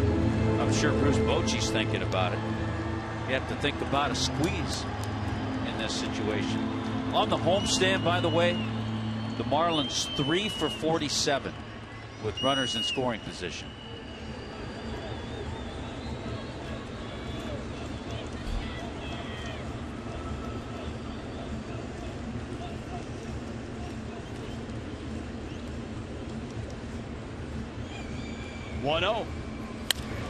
Rojas to right, and it should be deep enough. Dietrich tags, catch is made. Real Muto to third, and the Marlins get the run, and Miguel Rojas comes through.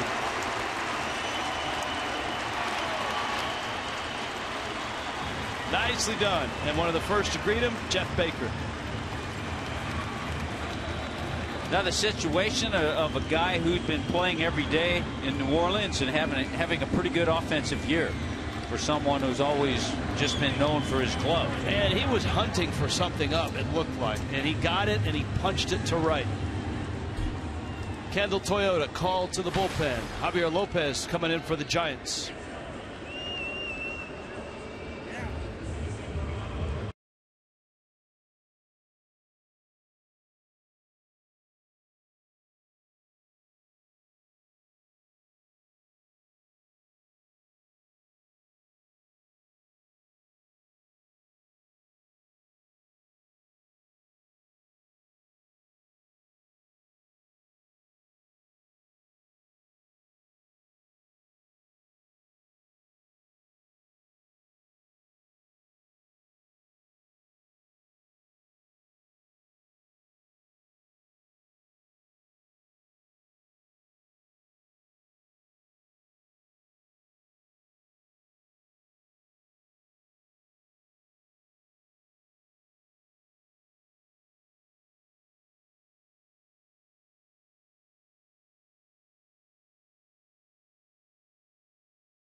An emailer wanted to know how fast it took for D. Gordon to go from home to home with his inside the park home run. Well, here you go. Our H.H. grade high-def highlight.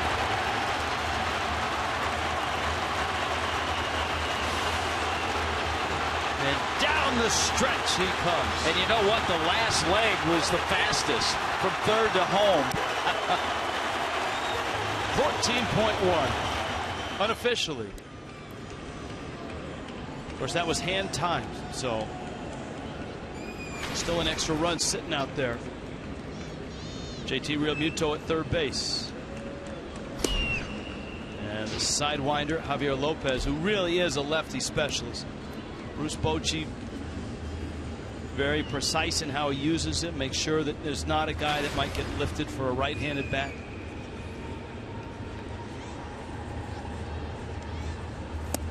You and I talked about it, I think, when we were in San Francisco.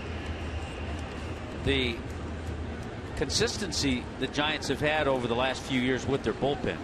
Guys like Lopez and Affeldt, a couple of veteran left-handers who just continue to do their job. Jeremy Affeldt right now on the disabled list.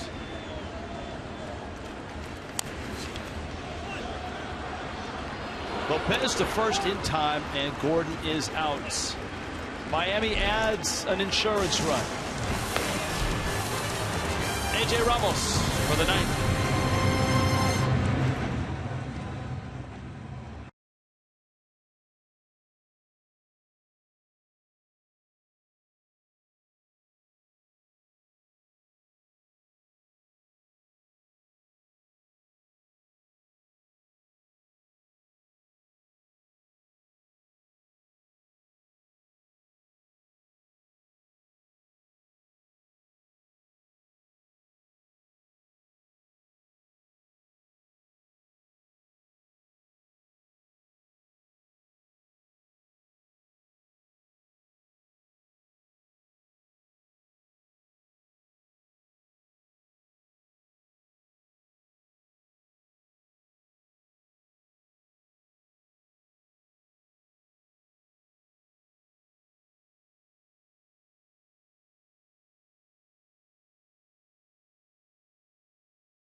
Florida is brought to you by your South Florida Honda dealers.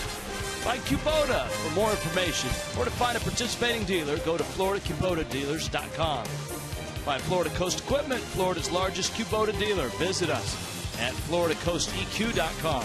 And by Coral Springs Auto Mall. Across from the Coral Square Mall. We make it easy. In Miami tonight, the world champs in town and an entertaining ball game. 5-3 Miami lead going to the ninth. They go Rojas stays in the ball game. He's at third, and A.J. Ramos comes in hunting for a save. Little more of a cushion with that insurance run, which was a huge run. And A.J., as he has done since he took over that closer role for the most part, has just been tremendous. Look at that, opponent's hitting 145 against A.J. Ramos.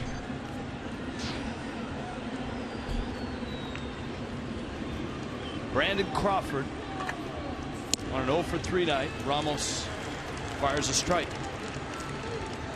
We've had a lot of Jose questions. Ricky wants to know what kind of pitch limit will Jose be on when he returns. Told me you had a nice talk with Marlins president of baseball ops, Michael Hill, about that. Yeah, Michael Hill said no limits, no pitch count for trying to get him through the end of the year or something to that effect. He kind of likened it to the first start coming out of spring training for any starter, where you're not going to go crazy with the pitch count. Just a good old 96-mile-an-hour fastball from A.J. Ramos. Oh, and all of a sudden, the Giants have struck out 5 times in a row. The last out in the 7th inning. Cap struck out the side in the 8th. And there's another one right there. Good fastball by A.J. Andrew Susac now is 0 for 3. Yeah, so no limit set. You watch certainly what stressful innings look like, and you're not going to go crazy with the pitch count. If he's cruising along, I'm sure mid-90s is what you're looking at.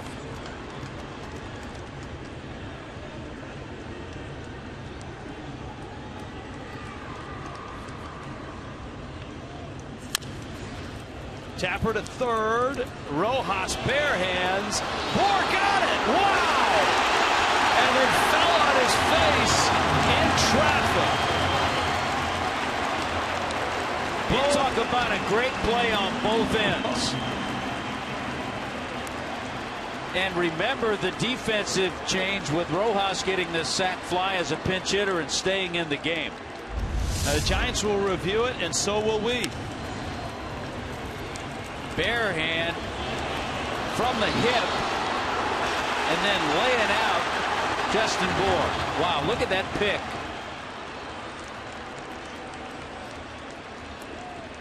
Watch the foot. It's in the glove foot. Looked like it was still on the bag. Yeah, it was. Then he came off. What a great play on both ends. What a nice night for Justin Bour with a homer and a real gem there. Here's Gregor Blanco, and he takes a strike. Giants certainly mindful of wherever the Dodgers are tonight. Dodgers are starting in Arizona. It's bottom of the first, scoreless.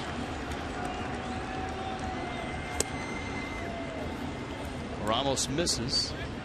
I told you the Mets have lost 1-0. Cubs beat them. Mets are 2 over 500. The Nationals are beating Atlanta 6-1 in the bottom of the 9th. Chance to go 9 over for Washington. Great changeup. 87. Blanco out in front. Boy, it's been a nice game. There have been a whole lot of positive things to talk about. Some power, an inside the park home run. Some great defensive plays, some tremendous pitching.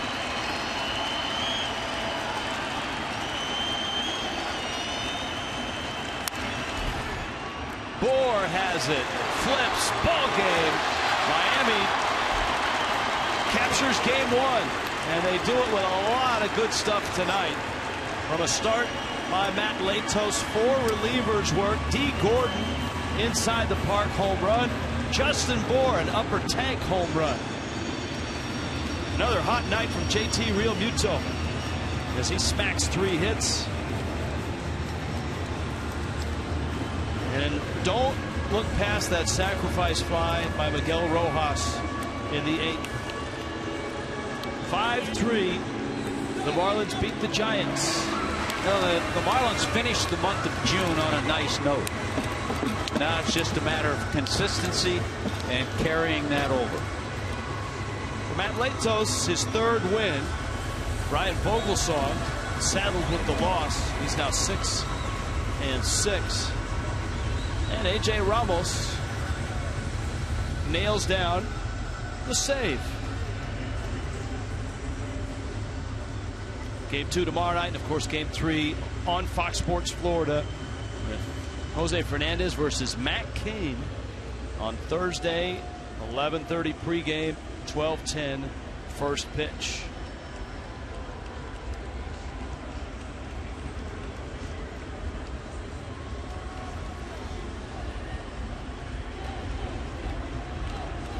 Marlins improved to 32-46. Giants fall to 42-36. Let's go down to Jessica Blaylock. Jess? Yeah, the man of the game, D. Gordon, with your first home run of the season. A little bit unconventional. You kept it in the park. Look, we know how fast you are. How confident were you that you were going to make it back home? Not at all. I didn't know what was going on behind me. I was just happy, get the runners in, and we was able, to get everybody in, and it was a good team win. You had, from home to home, 14 seconds. That's how fast it took you. Did you know you could even make it that quickly? I kind of slowed up. I thought I was just going for a triple, so I might have could have got a little faster. Taking a look at tonight's game, you saw guys step up, whether it was Miguel Rojas, whether it was JT Realmuto with a couple of nice at-bats, Christian Yelich with a double. How much did you feel like you did see guys step up tonight and really try and produce in this offense? You know what, man? It's a team total effort, and the guys definitely stepped up. All right, so who dunks on you? You're responsible for dunking on guys when they have a great game. You have your first home run of the season, so why are we not seeing the net set up right now? Good. No dunk. He waiting on it. Look, he waiting. There's no dunking. See, everyone's looking for the dunk D. Is it because no one has ups on this team like you? Yeah, nobody got the ups, so I'm watching. All right. Well, we're going to have to figure it out for next time because someone has got to dunk on D. Gordon after how many people he has dunked on this season. Congratulations on the win, D. All right, thank you. Guys, back to you. D. Gordon, National League All-Star. Let's hope that vote total holds by the end of the week. 3-run inside the park home run for D. Gordon. His hitting streak at 11 games, and the Marlins beat the Giants tonight. 5-3 the final. Justin Bour with a big homer. All the highlights coming up on Marlins Live.